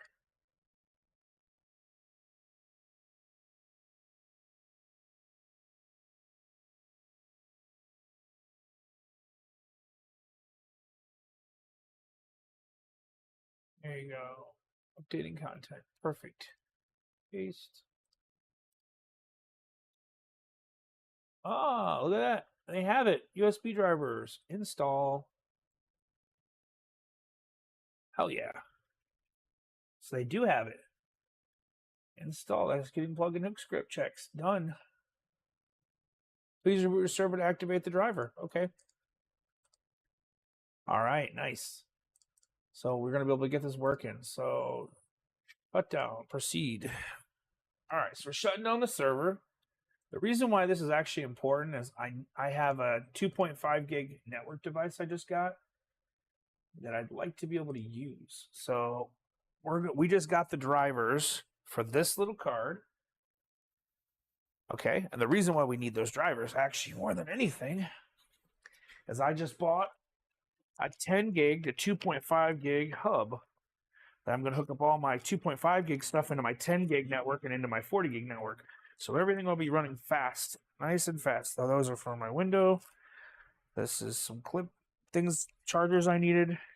And this is what I was waiting for. The 2.5 gig smart switch in the box, brand new. So what we did is we bought a little switch that can convert 10 gig, see that right there, 10 gig SPF to 2.5 gig. Pretty sweet, right? And that'll go into my 10 gig switch that I have underneath my desk there. And then that's why we also needed those little plugs, because lo and behold, I also need to have, so no matter which one, I'm use that one there. I pulled the cover on already. I don't have any more outlets to plug this little thing in, this little wall wart. So that's where the 4-pack of plugs came in handy. I needed the plugs because I was out of plugs to plug stuff in. I needed one more plug to plug something in. So one is going to my bathroom, one is going underneath my desk. So now I can plug all my stuff in on one outlet without it being a problem.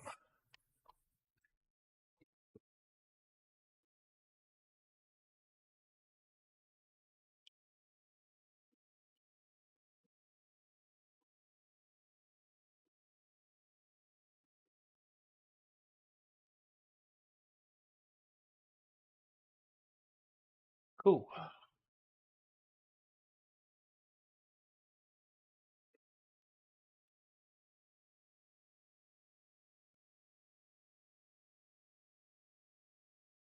All right. And the other one of these is going to go underneath my desk with this guy. Oh, wow.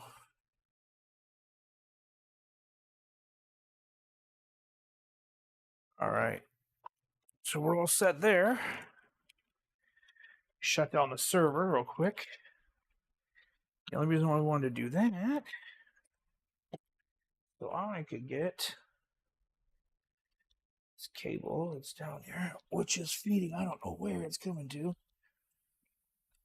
Wherever it's going, it's going to go back up right now.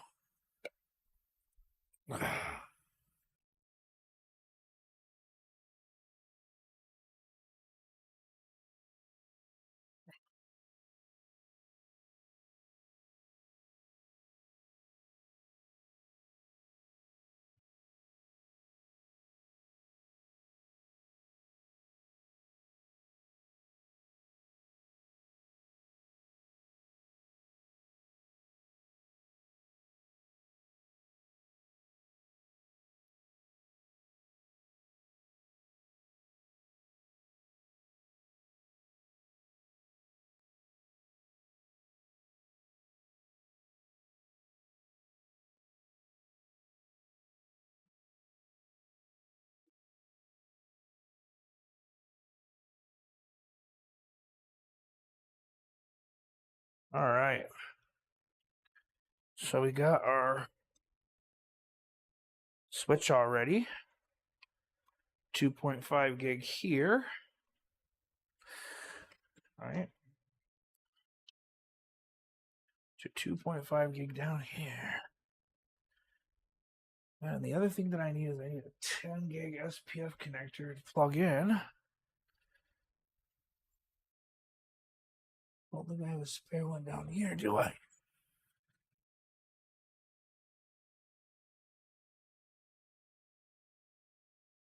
This 40 gig, this is 10 gig to there. I should have one more 10 gig PF connector down here.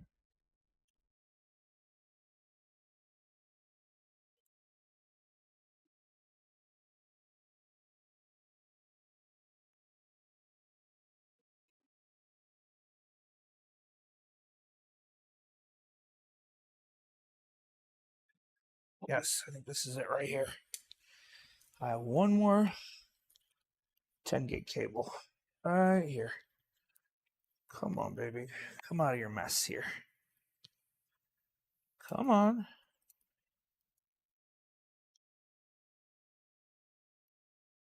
Yes, I do. Here we go. That's what I was looking for. My last little 10 gig.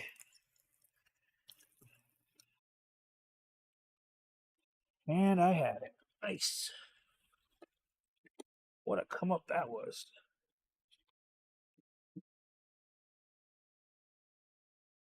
Okay.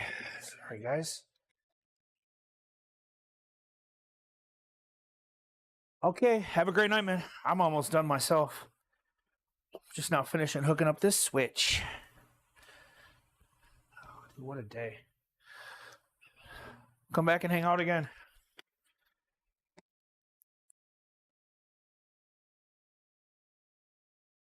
All right. Ouch. So, yeah, the last thing is I got the 10 gig here. Goes 10 gig here. Like so. So 10 gigabit networking, 2.5 gig conversion. Cool. Okay. Oh man, what a day. What a day. Wiring up all this stuff, doing all this other extra shiz. Oh, I bring it upon myself though, so you can't be mad when things go the way you want them to go. And a little bit of work involved. Never a good thing to be upset about.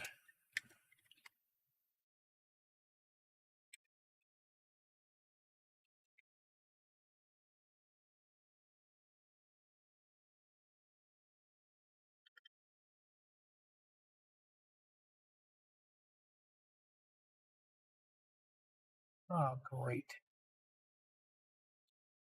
I don't know what I'm unplugging when I do that.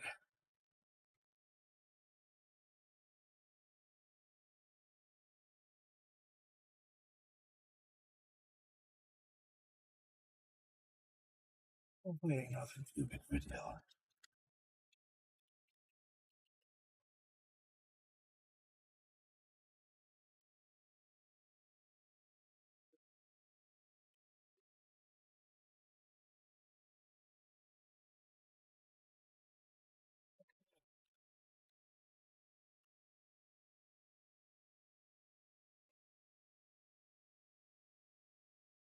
I don't know quite what I unplugged just now, but I had to unplug something just a second ago. Plug this in. Well, it wasn't the end of the world.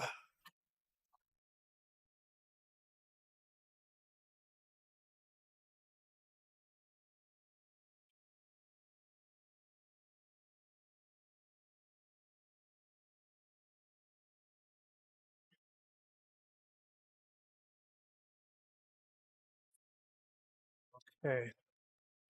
We'll leave this up here for right now.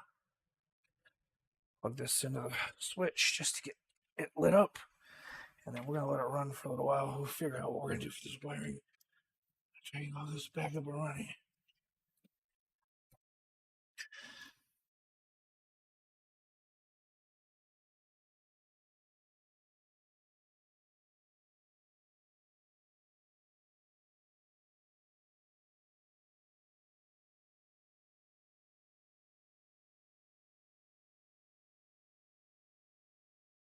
All right. 10 gig links up. All right. Now we're just hooking up the 2.5 side to that little adapter. So now this is getting hooked up. I'm just going to leave this like this for right now. I'm not going to take off any holes or anything like that.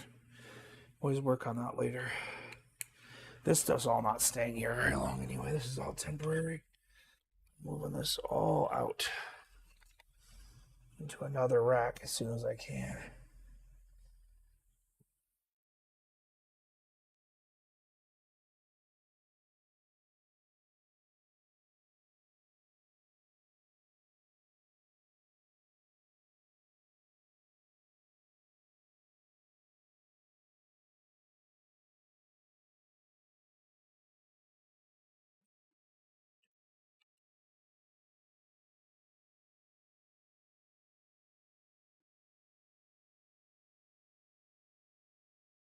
All right, it's plugged in.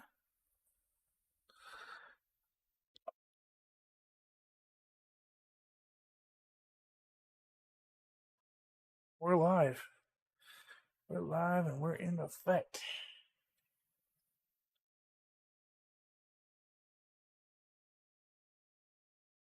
All right. System's back on.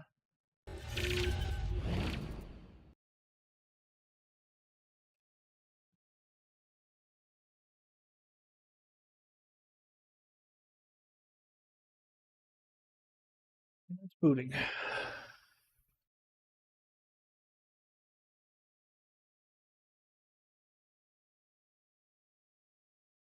Hopefully it detects that. Oh, yeah, it lit it up just now.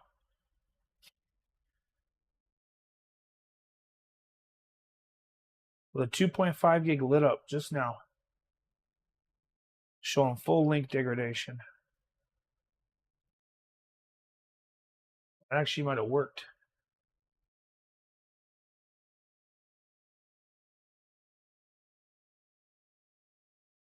Package description, right there it is. It just showed up.